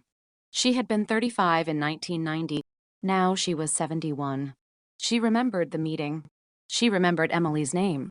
She remembered Whitmore's anger. She said Emily had discovered fraudulent billing. Whitmore wanted the problem contained. Sloan suggested paying Emily. Emily refused. Sloan suggested threatening her. Whitmore refused. He said, "Threats leave witnesses." Margaret remembered that sentence. She said the room went silent afterward. Then Whitmore told Sloan, "Make it disappear." Margaret asked what he meant. Whitmore looked at her. "You didn't hear that?" She never spoke about it again. Until the cold case investigators found her. Her testimony was devastating, but Margaret had more. She had kept a personal notebook. Inside were meeting dates, names, payments, and one sentence written on October 19th, Sill, 1990, "Emily is gone." The investigators asked how she knew. Margaret said Sloan called the office that morning. He told her, "Don't ask questions." She understood. Emily had disappeared, and the people responsible already knew. But there was something even darker. Margaret said Whitmore had called her later that day. His voice was calm. He asked, "Has anyone contacted the family?" Margaret said no. He replied, "Good. Then, keep it that way." That statement showed consciousness of guilt. Whitmore knew Emily was missing. He knew before the police investigation had even begun, and he knew enough to worry about the family. The investigators obtained a warrant. They searched Whitmore's current residence. The house was immaculate. No obvious evidence. No old files. No photographs. Then they found a locked room in the basement. Inside were financial documents, old business files, several cassette tapes, and a wooden box. The box contained letters. Most were business correspondence. One was different. It was from Victor Sloan, dated October 20th, Sill, 1990. The letter was short. She fought. Then, Richard was present. Then, Mercer helped. And finally, the problem is resolved. There was no signature, but the paper carried Whitmore's company letterhead. The investigators realized Sloan had written a confession of sorts. He was reporting back to Whitmore. The letter had been delivered. Whitmore had kept it for 36 years. Then came the cassette. The tape was labeled 10/19, WH. Whitmore's initials. Investigators played it. The first voice was Sloan. "She's asking about the money." Whitmore answered. "Then stop her." Sloan asked, "How far?" Whitmore said, "As far as necessary." The investigators stopped the tape. They played it again. Then again. There was no ambiguity. Whitmore had given the instruction, but the tape continued. Sloan said, "Richard is nervous." Whitmore replied, "Pay him." Sloan asked, "And Mercer?" "Keep him quiet." "And Avery?" "Same." Then Sloan said, "What if she survives?" Whitmore answered, "She won't." The room went silent. The recording was the evidence investigators had been searching for. It was direct, specific, and devastating. Whitmore had known Emily was the target. He had approved the plan. He had arranged the payments. He had expected her to die. The case was no longer a mystery. It was a conspiracy. But there was still a problem. The recording had no date stamp. Whitmore's defense could argue that it referred to another situation. Prosecutors needed to connect the conversation directly to Emily. That connection came from the final second. Sloan said, "Her brother is here." Whitmore replied, "Then make sure he understands." Richard was present. The recording placed him there. The date was established through surrounding files, and the ledger matched the payments. The evidence was becoming impossible to dismiss, but the investigation was not finished, because Emily's family had one question that mattered more than the financial record. Where was the rest of her body? Only partial remains had been found. Her family wanted to bury her completely. Investigators returned to the railway tunnel. They mapped the area. The remains had been scattered, possibly by animals, possibly by flooding.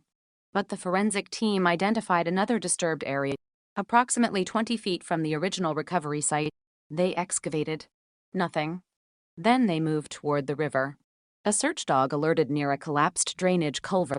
Investigators dug. They found a piece of clothing, a shoe, a belt buckle, and finally, a small plastic bag. Inside was Emily's driver's license. The wallet had been found in her car. The license had not. Someone had removed it. Why? Because the person carrying it needed to prove Emily's identity. The evidence suggested the body had been moved more than once. The warehouse, the vehicle, the tunnel, the river. Each movement created another opportunity for evidence to disappear. But the conspirators had underestimated one thing. They believed physical evidence would vanish. They did not understand how future forensic science would change the investigation. The jacket, the hair, the bone, the Cosette, the fingerprints on old paper, the financial records, all of them survived. And now they were converging. The arrest warrant for Arthur Whitmore was prepared, but before police could execute it, Whitmore disappeared. His house was empty. His car was gone. His wife claimed he had gone for a medical appointment. His phone was turned off. The investigators searched airport, train stations, bus terminals. Nothing. For 48 hours, the man who had allegedly ordered Emily's death was missing. Then, early on a Sunday morning, a highway patrol officer found an abandoned vehicle near the Pennsylvania border. Inside was a suitcase, cash, a passport, and a handwritten note. Only 5 words. "I should have stopped it." The signature was not Whitmore's. It belonged to Richard Harper. The detectives realized Richard had warned him. Somehow, Whitmore had learned about the warrant. Someone had told him. And there was only one person who could have known before the arrest was announced. Richard. The investigators rushed back to the retirement community. Richard was gone. His apartment was unlocked. His bed was untouched.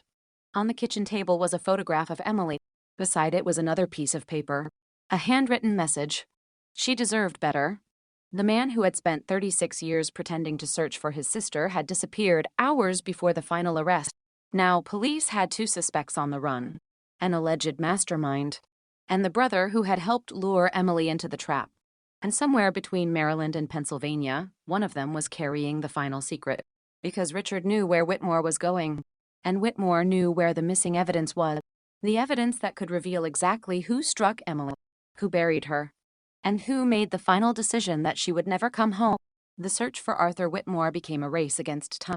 By sunrise, police had checkpoints across several Maryland highways. His photograph was circulated to neighboring departments. Airports were alerted. Train stations were watched. Investigators believed he might be heading north toward Pennsylvania, where he had business contacts and relatives. But Whitmore was not the only man they were searching for. Richard Harper was gone too.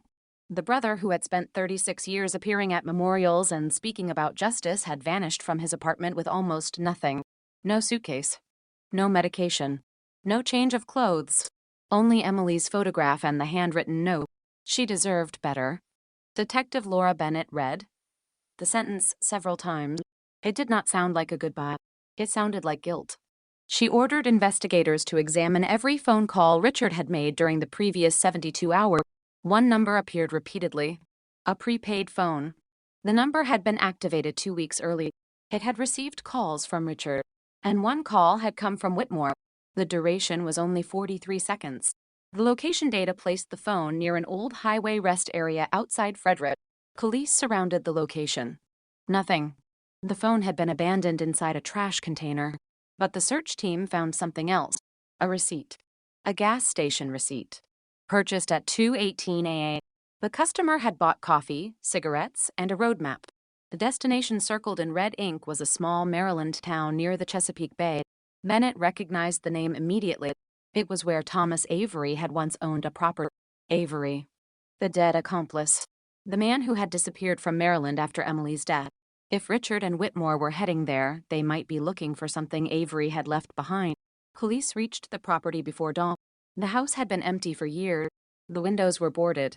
The grass had grown around the driveway. A search team entered through the back door. Inside, the rooms were almost completely empty. Then an officer noticed fresh footprints in the dust. Someone had been there recently. The trail led downstairs. A basement door stood open. Behind it was a small room filled with shelves, old boxes, rusting tools, business files, and a metal desk. On the desk was a photograph. Emily, taken from across the street. The date on the back was October 14th, Sill 1990. Someone had been watching her 5 days before she disappeared. Bennett looked through the remaining boxes. She found Avery's notebooks. Most contained ordinary business information, but one page was different. It listed for names. Whitmore, Sloan, Mercer, Richard. Beside each name were amounts of money. At the bottom was another entry. Emily, $0. Then, refused. Bennett understood. Emily had refused the money. She had refused the settlement. She had refused to remain silent, and that refusal had sealed her fate. Then an investigator called from the back of the basement. They had found a false wall. Behind it was a narrow compartment. Inside sat a metal case. The case contained 3 Cosette tape. One was labeled before, another after, the third, if necessary. The investigators played the first tape. Avery's voice. He sounded nervous. He was speaking to someone whose identity was unclear. She knows about the accounts. A second voice answered. How much does she know? Enough. Can she prove it? Not yet. Then make sure she never can. The recording ended. The second tape was longer. It contained conversations from the days after Emily disappeared. Sloan was angry. He accused Mercer of making mistakes. Mercer said Richard had lost control. Richard's voice appeared several times. At one point he said, I didn't know you were going to kill her. Sloan answered, You knew enough. Richard said, You said she would leave. Sloan replied, She was never leaving. Then silence. The investigators stared at one another. Richard had been deceived, but he had still delivered Emily. He had still taken money. He had still lied. He was not innocent. The third tape was labeled, if necessary. It contained only one sentence. Avery's voice. If they ever find this, the person who ordered it is Arthur Whitmore. That was it. No explanation. No ambiguity. No theory. Avery had named him. But the tape raised another question. Why had Avery recorded it? Fear, regret, insurance. Perhaps all 3. He knew what he was doing was wrong. He knew the operation could collapse. And he wanted evidence. The investigators searched the rest of the house. They found a photograph of Avery with Whitmore. The date was 1989, a year before Emily disappeared. On the back, Avery had written, Boss. That single word confirmed their relationship. Whitmore was not a distant executive. He was the man Avery answered to. The investigation now had a clear hierarchy. Whitmore at the top, Sloan beneath him, Mercer and Avery carrying out instructions, Richard acting as the insider who could reach Emily. The case was finally making sense. But there was still the question of where Whitmore had gone. The investigators traced the gas station receipt. The clerk remembered the man. He had been wearing a dark coat. He had paid cash. He had asked for directions toward the Chesapeake. The clerk also remembered another customer, an older man, gray hair. He had been waiting outside. The clerk identified Richard from a photograph. Richard had been there, and he had not been alone. Whitmore was with him. The two men had left together. Police began searching the coastal roads. Then a fisherman called authorities. He reported seeing two men near an abandoned marina before dawn. One carried a metal case. The description matched the case recovered from Avery's house. The investigators reached the marina. They found no one, but they found a boat. The engine was warm. The boat had been recently used. Inside was another envelope. It contained cash, a passport belonging to Arthur Whitmore, and a handwritten note addressed to Richard. "You promised you would keep her name out of this?" Bennett stared at the note. There was only one interpretation. Richard and Whitmore had been communicating. But why? The investigators checked the marina's security footage. One camera still worked. The footage showed Richard arriving at 4:11 a.m. Whitmore arrived 20 minutes later. They spoke. Whitmore handed Richard the metal case. Then they boarded the boat. They remained aboard for approximately 11 minutes. When they returned, Richard was carrying nothing. Whitmore had the case. Then the two men separated. Richard walked toward the parking lot. Whitmore drove away. Bennett realized they had missed him by minutes. But now they knew something important. Whitmore was not simply running. He was trying to recover evidence that could destroy him. The question became, what was inside the metal case? The investigators found the answer through a second search of Avery's property. They discovered that the case recovered from the false wall was not the original. It was a decoy. Avery had created two cases. One contained the recordings. The other contained something far more dangerous: original financial records, bank statements, payment instructions, names, dates, and a handwritten ledger. The real case was now with Whitmore, but the investigators had already copied the recording. They had enough to establish conspiracy. They needed the physical ledger to prove the financial structure. Without it, Whitmore's defense could argue the recordings were incomplete. Then Bennett noticed something in the security footage. When Whitmore left the marina, he was not carrying the metal case. He had handed it to Richard. But Richard had not taken it with him. Someone else had. A third vehicle arrived minutes later, a black SUV. The driver collected the case, then disappeared. Investigators traced the license plate. The vehicle belonged to a private attorney, a man named Charles Benton. Benton had represented several people connected to the insurance company, including Whitmore. The investigators confronted him. He denied knowing anything, but his phone records told another story. He had spoken to Whitmore 6 times that morning. The final call lasted 9 minutes. The location placed Benton near the marina. A warrant was issued. His office was searched. Behind a false bookshelf, investigators found the metal case. Inside was the ledger, the financial records, and one photograph. The photograph showed Emily sitting at a table, alive. The date was October 19th, Sill, 1990. The photograph had been taken inside the warehouse. Emily was looking directly at the camera. There was fear in her eyes, but she was alive. On the back was a handwritten sentence, "Last chance." Bennett looked at the photograph for a long time. This was the first image of Emily from the night she disappeared, and it raised another terrible question. Who took it? The investigators compared the camera equipment recovered from Avery's property. The photograph had been taken with a different camera, a professional model. The purchase record traced back to Whitmore. He had bought the camera 2 weeks earlier. The surveillance had been planned. Emily had been photographed as part of the operation. Then the investigators found a second photograph, Emily standing beside Richard. The timestamp was 6:03 p.m., exactly when her mother had called the apartment. Emily was not at home. She was already at the warehouse. Her mother had been calling an empty apartment while Emily was fighting for her life. The third photograph showed Sloan. He was standing behind Emily. His hand was resting on the back of her chair. The final photograph showed Mercer entering the room. Avery stood near the door, and Richard was facing Emily. The entire group was there, all 5 men. The image destroyed the last remaining uncertainty. Richard had not merely driven Emily to the meeting, he had been inside. He had watched the confrontation, and he had remained. The investigators released a nationwide alert for him. Hours later, Richard called Bennett. His voice was exhausted. He said, "I know you found the photographs." Bennett asked where he was. He refused to answer. She asked, "Did you kill Emily?" Richard remained silent. Then he said, "No, no." "Who did?" Another silence. Then, Whitmore gave the order. "Who struck her?" Richard whispered, "Sloan."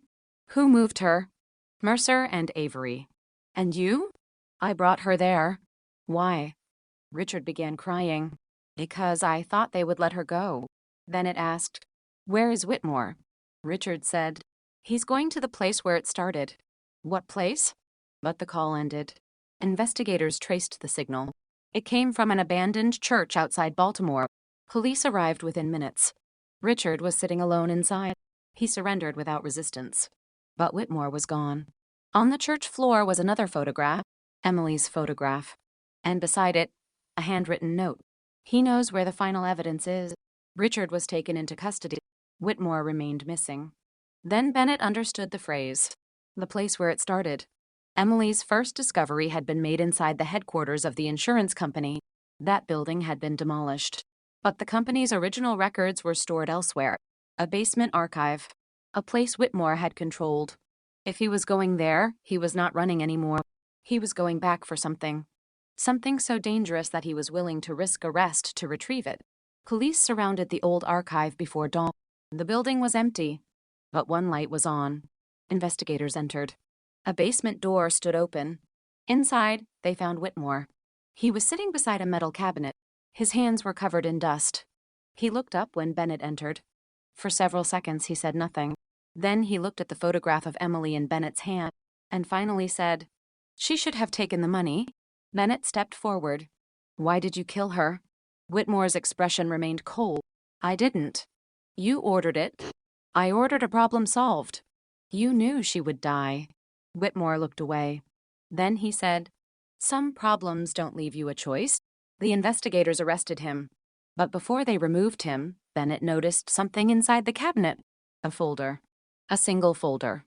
The original insurance records Emily had copied in 1990. The evidence that started everything. It had survived. And on the first page, written in Emily's handwriting, was a sentence that explained why she had refused to stay silent. If they can steal from thousands of people, they can steal the truth from one. The investigation had finally reached the truth, but one mystery remained. The body had been found. The conspirators had been identified. The money trail had been exposed. The recordings had survived. Yet the exact final moments of Emily's life were still uncertain. Richard claimed Sloan struck her. Mercer claimed Richard was responsible. Whitmore claimed he never ordered murder, and Sloan was dead. The only person who could settle the contradiction was Daniel Mercer. Before his formal interrogation began, he requested one thing, to see Emily's photograph. Investigators placed it in front of him. He stared at her. Then he began to cry. After 36 years of silence, Mercer finally told them what happened inside the warehouse, and his account contained one detail that none of the evidence had revealed. Emily was alive when they left the building. She was conscious. She was still fighting. And in the final moments before the men carried her away, she said something directly to Mercer. 5 words. 5 words that he had remembered for 36 years. Words that would reveal exactly why Emily Harper had become the most dangerous person in their lives. She looked at him and said, "Your daughter will know." Mercer said Emily's words never left him. "Your daughter will know." He remembered them exactly. Not because they were loud.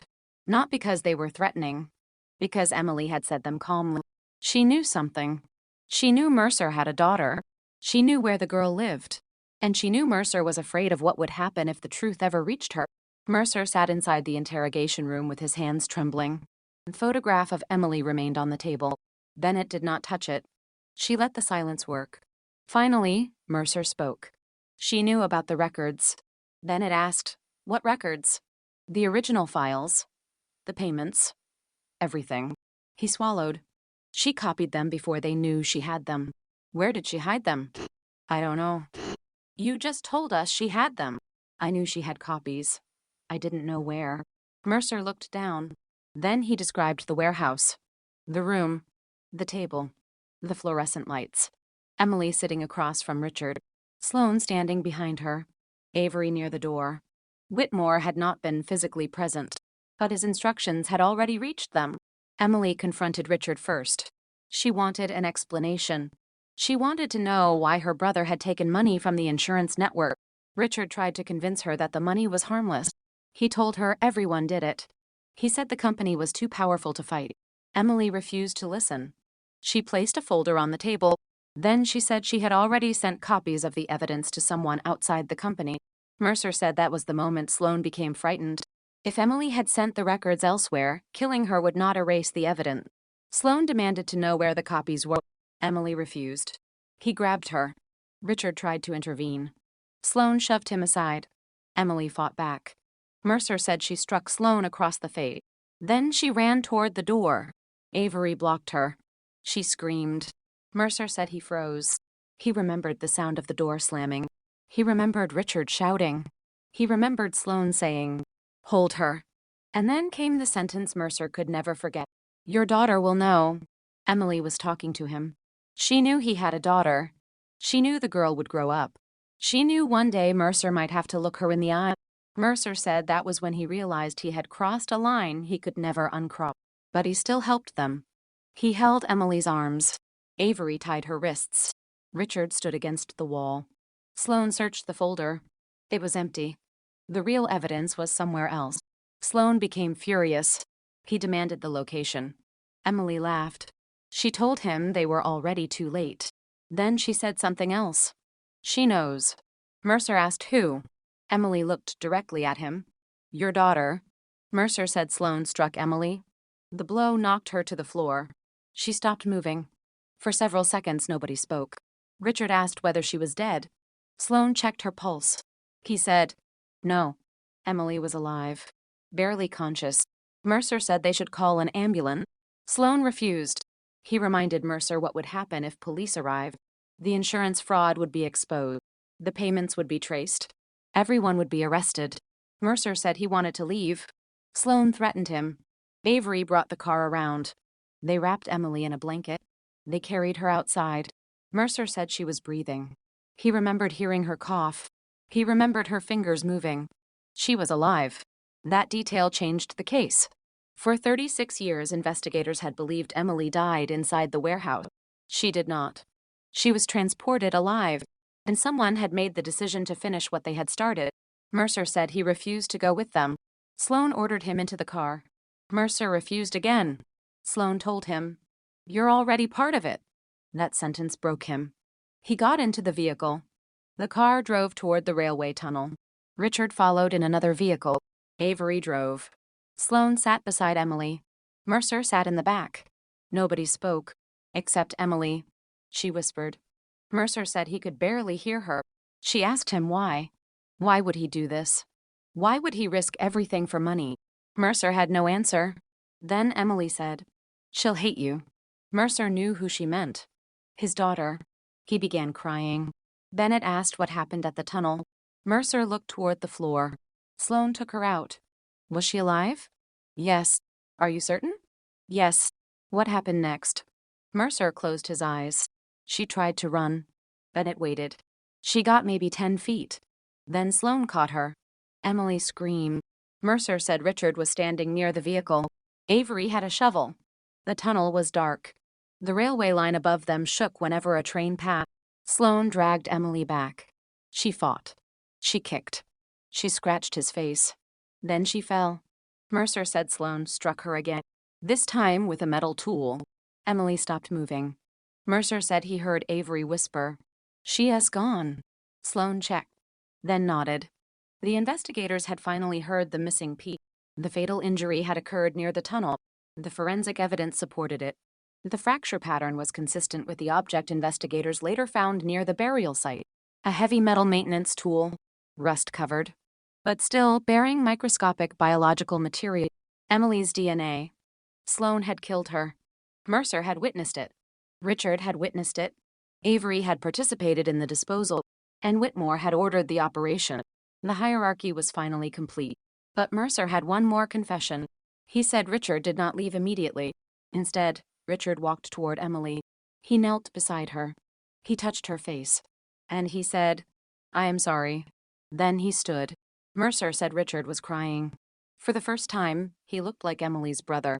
Not an accomplice, not a paid informant, just a man who finally understood what he had done. But then Richard asked Sloane a question. "Where is the money?" Sloane laughed. That moment revealed something investigators had not known. Richard was still thinking about the payment, even after Emily was dead. He wanted the rest of the money. Sloane told him Whitmore would pay when everything was finished. Richard accepted that answer. Then they buried Emily. They covered the site. They moved debris across the entrance. They drove away. Mercer said he never slept normally again. He drank. He lost his marriage. His daughter stopped speaking to him. He never told her why. He watched Emily's case appear on television. He watched investigators search. He watched the family beg for information. And every time he saw Emily's mother, he felt sick. But he remained silent until the evidence caught up with him. Then it asked, "Why confess now?" Mercer looked at Emily's photograph. Because she was right. About what? My daughter. He explained that his daughter had recently discovered the truth about her father's financial history. She had confronted him. She asked where the money came from. Mercer finally told her.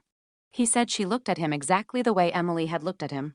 Disappointed, afraid, disgusted. She told me, Mercer said, that she didn't know who I was anymore. That broke him. For decades, he had protected himself.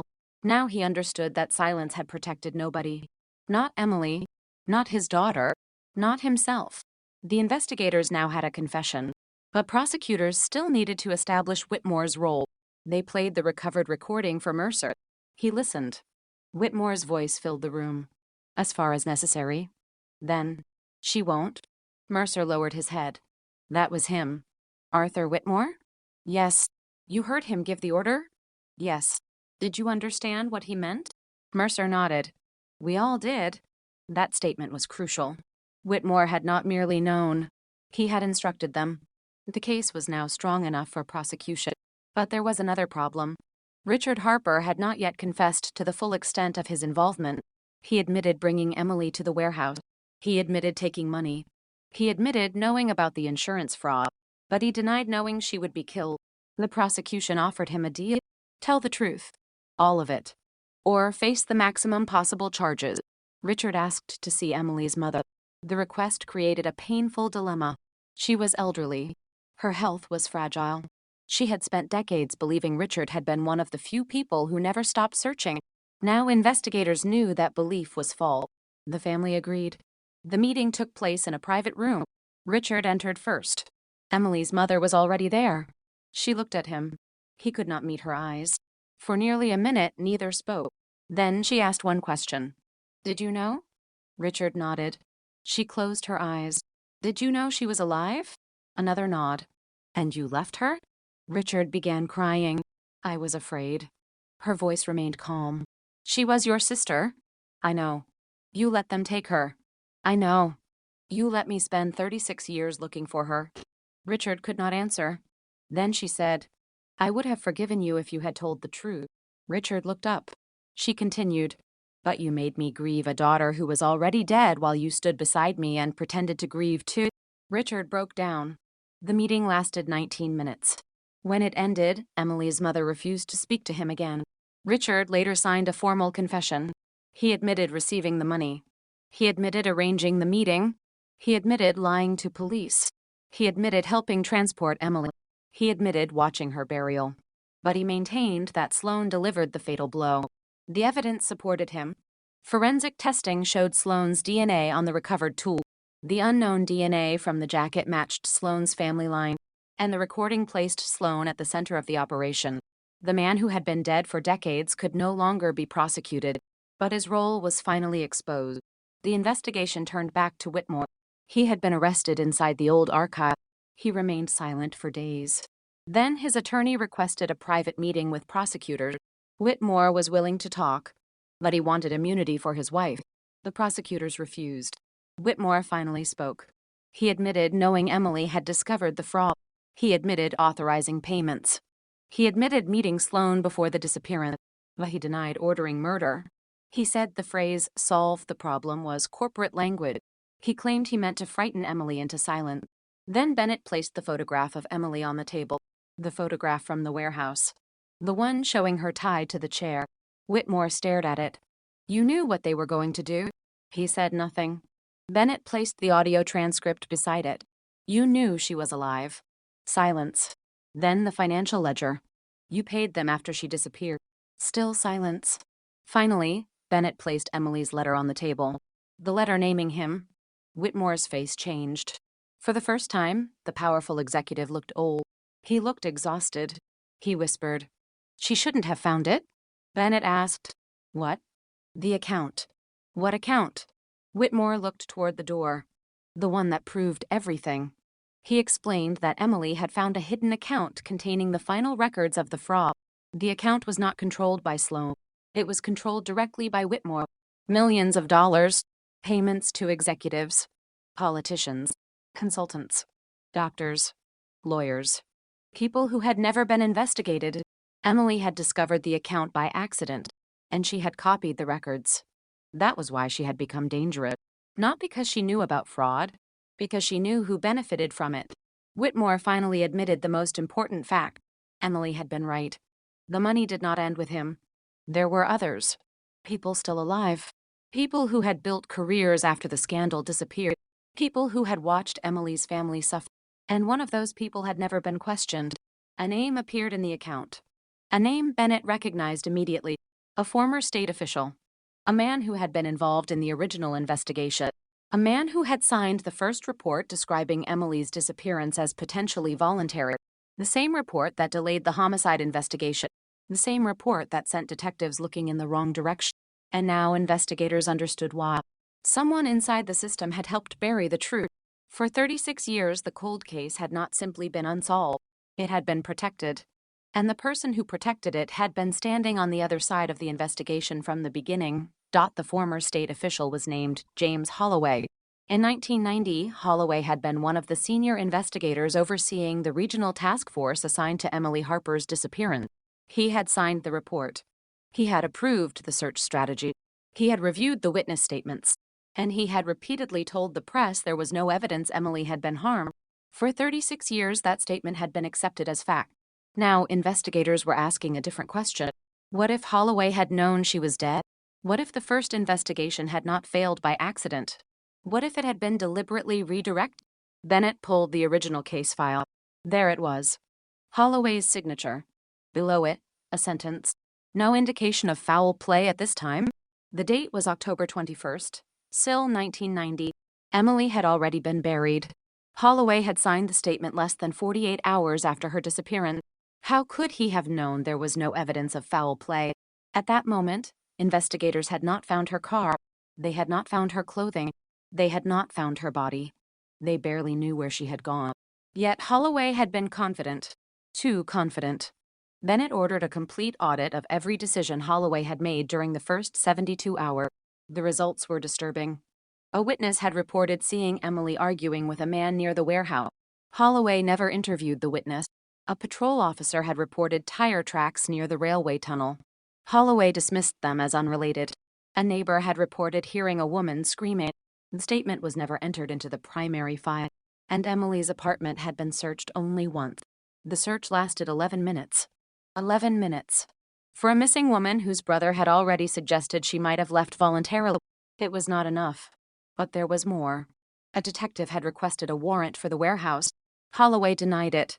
The reason? Insufficient probable cause. Yet 3 days later, Emily's car was found behind that same warehouse. The warrant was still not issued. Instead, Holloway ordered officers to search the surrounding street. The warehouse remained untouched. For 2 days. By the time investigators entered, the building had been cleaned. Someone had removed the evidence. And the person who had ordered the delay was Holloway. The investigators searched his old financial record. At first, nothing. Then they found a retirement account. One unusual deposit. October 1990. $75,000. The money came from a consulting company. That company was owned by Victor Sloan, the same man whose DNA was found on the jacket. The same man who had supervised the disposal of Emily's body. Holloway had received money from him. 36 years earlier, the payment was disguised as consulting income. But Holloway had never worked for Sloan. He had no legitimate reason to receive it. The transaction had been hidden. The bank account had been closed in 1993, but financial records survived. The evidence was devastating. Holloway had been paid shortly after Emily disappeared, and he had helped direct the investigation away from the truth. Then it brought him in for questioning. He was 81. He arrived with a cane. He looked fragile, almost harmless. He sat across from Bennett and asked, "Is this really necessary?" She placed the photograph of Emily on the table. "Yes." Holloway looked at it. For several seconds, his expression remained blank. Then Bennett placed the bank record beside it. His eyes moved to the date, October 21st. Sill, 1990. His face changed. "You remember the payment?" "No." "You received $75,000 from Victor Sloan." "I don't remember." "You received it 2 days after Emily disappeared." Holloway leaned back. "I handled hundreds of investigations. This one was different." "No." "It involved people you knew." "No." "It involved money." Holloway looked at her. "You're making assumptions." Bennett placed the audio transcript in front of him. Whitmore's voice. Sloane's voice. The conversation about Emily. Holloway listened. Then the recording ended. He remained silent. Bennett asked, "Did you know Victor Sloan?" Holloway said, "Professionally." "Did you know Arthur Whitmore?" "Professionally." "Did you know Emily Harper?" "No, no." Bennett slid Emily's letter across the table. Holloway read the name. Arthur Whitmore. Then he read the next line. Richard. Then, "If I don't come home tomorrow." He stopped. Bennett watched him carefully. "You knew she was in danger." Holloway said nothing. "You knew before she disappeared." Still nothing. Then Bennett asked the question that finally broke him.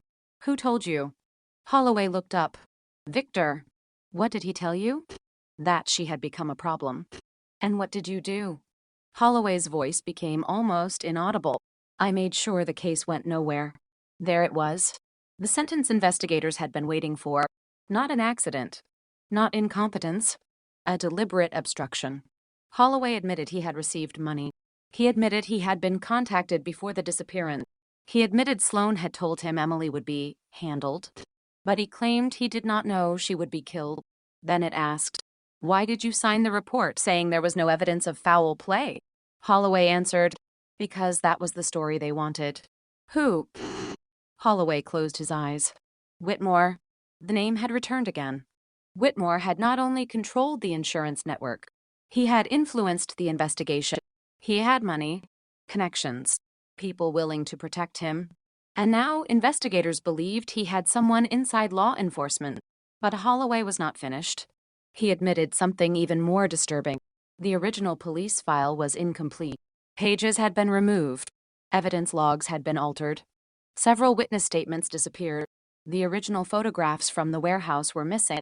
And one detective who had pushed hardest for a homicide investigation had suddenly been transferred. His name was Frank Delaney. Delaney had left the department in 1991. He never spoke publicly about the case. Investigators located him living in Pennsylvania. He agreed to meet. Delaney was 84. He arrived carrying a cardboard box. Inside were copies of documents he had secretly kept. He said he knew the case had been compromised. He knew someone was interfering, but he could not prove who. So he kept copies. For 36 years. He handed Bennett the first document. It was a handwritten note from October 20th, Sill, 1990. It said, "Do not close this case." Delaney had written it himself. The second document was a photograph. Emily's car. The rear trunk was open. Inside was a dark stain. Blood. Delaney said the photograph had been taken before the vehicle was cleaned. The original photograph had been removed from the file. The blood had never been tested. Bennett sent it to the laboratory. Modern DNA analysis produced a partial profile. It belonged to Emily. But there was another profile. Male. The laboratory compared it against the known suspects. Mercer. Richard. Sloan. Whitmore. None matched. Then they compared it with Holloway. The result was negative. The unknown DNA belonged to someone else. Someone who had been inside Emily's car. The investigators searched the old record. They found a name. A tow truck operator. His name was Robert Keene. Keene had been the man who first discovered Emily's car. He told police in 1990 that he had found it abandoned, but the new DNA suggested he had been inside. Investigators located him. He was still alive, 76 years old. He agreed to an interview. At first, he denied everything. Then Bennett showed him the photograph. His expression changed. "You remember the car?" Keene nodded. "I remember." "What aren't you telling us?" He stared at the floor. "I was paid." "By whom?" He hesitated, then said, "Holloway." The room went silent. Keene explained that Holloway had contacted him after the car was found. He told Keene to clean the vehicle before investigators arrived. Keene did not know why. He only knew there was money involved. He wiped the interior. He cleaned the trunk. He removed several objects. One of them was a small cassette recorder, the same type later connected to the recording investigators had recovered. Keene said he gave the recorder to Holloway. Bennett asked, "Did you know Emily was dead?" "No." "Did you suspect?" Keene looked at her. "I knew something terrible had happened. Why didn't you tell anyone?" "Because Holloway said I'd lose everything." "What did he threaten?" Keene swallowed.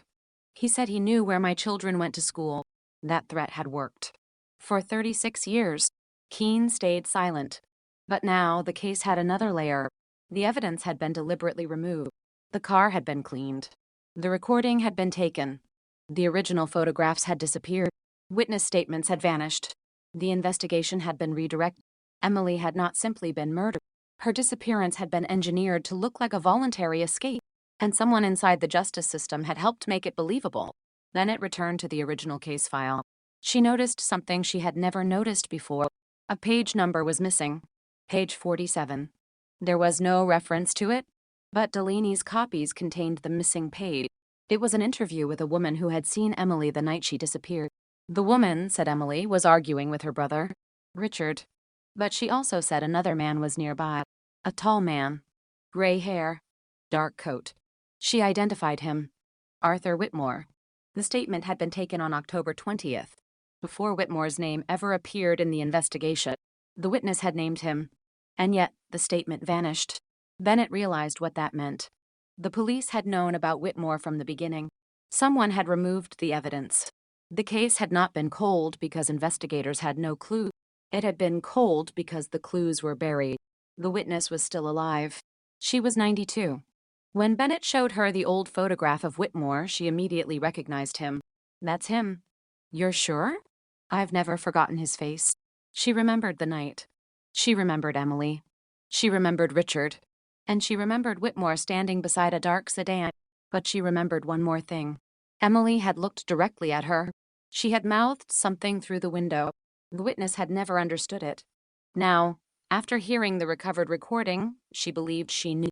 Emily had been saying, "Please help me." The witness began crying. She said she had wanted to help. But Richard had told her it was a family argument. He had told her Emily was upset. He had told her to go inside. So she did. Minutes later, Emily was gone. The witness had spent decades wondering whether she should have done more. Now she finally knew. Emily had been asking for help, and no one came. The evidence against Whitmore grew stronger, but investigators still needed to establish exactly how the final order had been carried out. That answer came from the ledger. A single entry had been overlooked. October 20th. Beside it, transfer complete. And below, pay, ensure no further inquiry. The investigators knew exactly what the H meant. Holloway. The payment records showed money moving from Whitmore's network to Holloway. Then, within 48 hours, Holloway closed the homicide inquiry. The sequence was complete. Whitmore ordered. Sloan organized. Mercer and Avery participated. Richard delivered Emily. Holloway buried the investigation. For 36 years, the system held until modern DNA technology reopened the door, but the investigators still needed the final piece, the exact location where Emily had been killed. Mercer said the tunnel. Richard agreed. The DNA supported it, yet the original forensic examination had found only partial remains. The investigators returned to the site with advanced ground-penetrating equipment. They scanned beneath the tunnel floor. One anomaly appeared. A cavity, 8 feet beneath the surface. The excavation began slowly, layer by layer. Dirt, stone, old railway debris. Then the shovel struck metal. The investigators stopped. They cleared the area by hand. What they found was a rusted metal container. Inside was a second weapon, a hammer, a watch, and a small gold ring, Emily's ring. But the hammer was more important. It contained biological material, Emily's DNA, and another profile. The profile matched Victor Sloan. The final weapon had been found. The evidence was undeniable. Sloan had killed Emily. Whitmore had ordered the operation. Richard had helped lure her there. Mercer and Avery had assisted. Holloway had buried the investigation, and the truth had survived in places nobody thought to look. In a forgotten basement, inside a wall, on an old Cosette, in a bank account, inside a photograph, and in the memories of people who had spent decades afraid to speak. The arrests began before sunrise. Richard surrendered. Mercer cooperated. Holloway was charged with obstruction and conspiracy. Whitmore was taken into custody. The case that had haunted Maryland for 36 years was finally moving toward a courtroom. But there was one final question Bennett could not ignore. Why had Emily trusted Richard enough to meet him that night? The answer was written in a letter nobody had ever found. A letter Emily had written to her brother 2 days before she disappeared. It contained only one sentence. "You're my brother. I still believe you wouldn't let them hurt me." That sentence became the most painful evidence in the entire case because Richard had read it. He had known, and he had still brought her to the warehouse. The truth had finally surfaced, but it had arrived too late to save her. And in the quiet cemetery where Emily was finally buried, her mother placed that letter beside her daughter's photograph. No cameras, no reporters, no headlines. Just a family standing over a grave that should have existed 36 years early. The case was solved. But solved did not mean healed, because every answer carried another wound. Every confession exposed another betrayal. Every piece of evidence proved how many opportunities there had been to save Emily. A brother could have refused. A businessman could have walked away. A witness could have spoken. An investigator could have pushed harder. A supervisor could have followed the evidence. Any one of them could have changed the ending. None did. And that is what made Emily Harper's case so haunting. The truth had never disappeared. It had been waiting. Waiting inside evidence lockers. Waiting inside old photographs. Waiting inside financial record. Waiting inside voices recorded on a fragile Cosette. Waiting for technology to hear what investigators once could not. Waiting for someone to finally ask the question everyone had avoided. What happened to Emily Harper? Now they knew. She did not run away. She did not abandon her family. She did not choose another life. She was betrayed by someone she trusted. She was silenced by people protecting money and power. And for 36 years, the people responsible believed time would erase what they had done. They were wrong, because time did not erase Emily. It preserved the evidence. And eventually, the silence broke.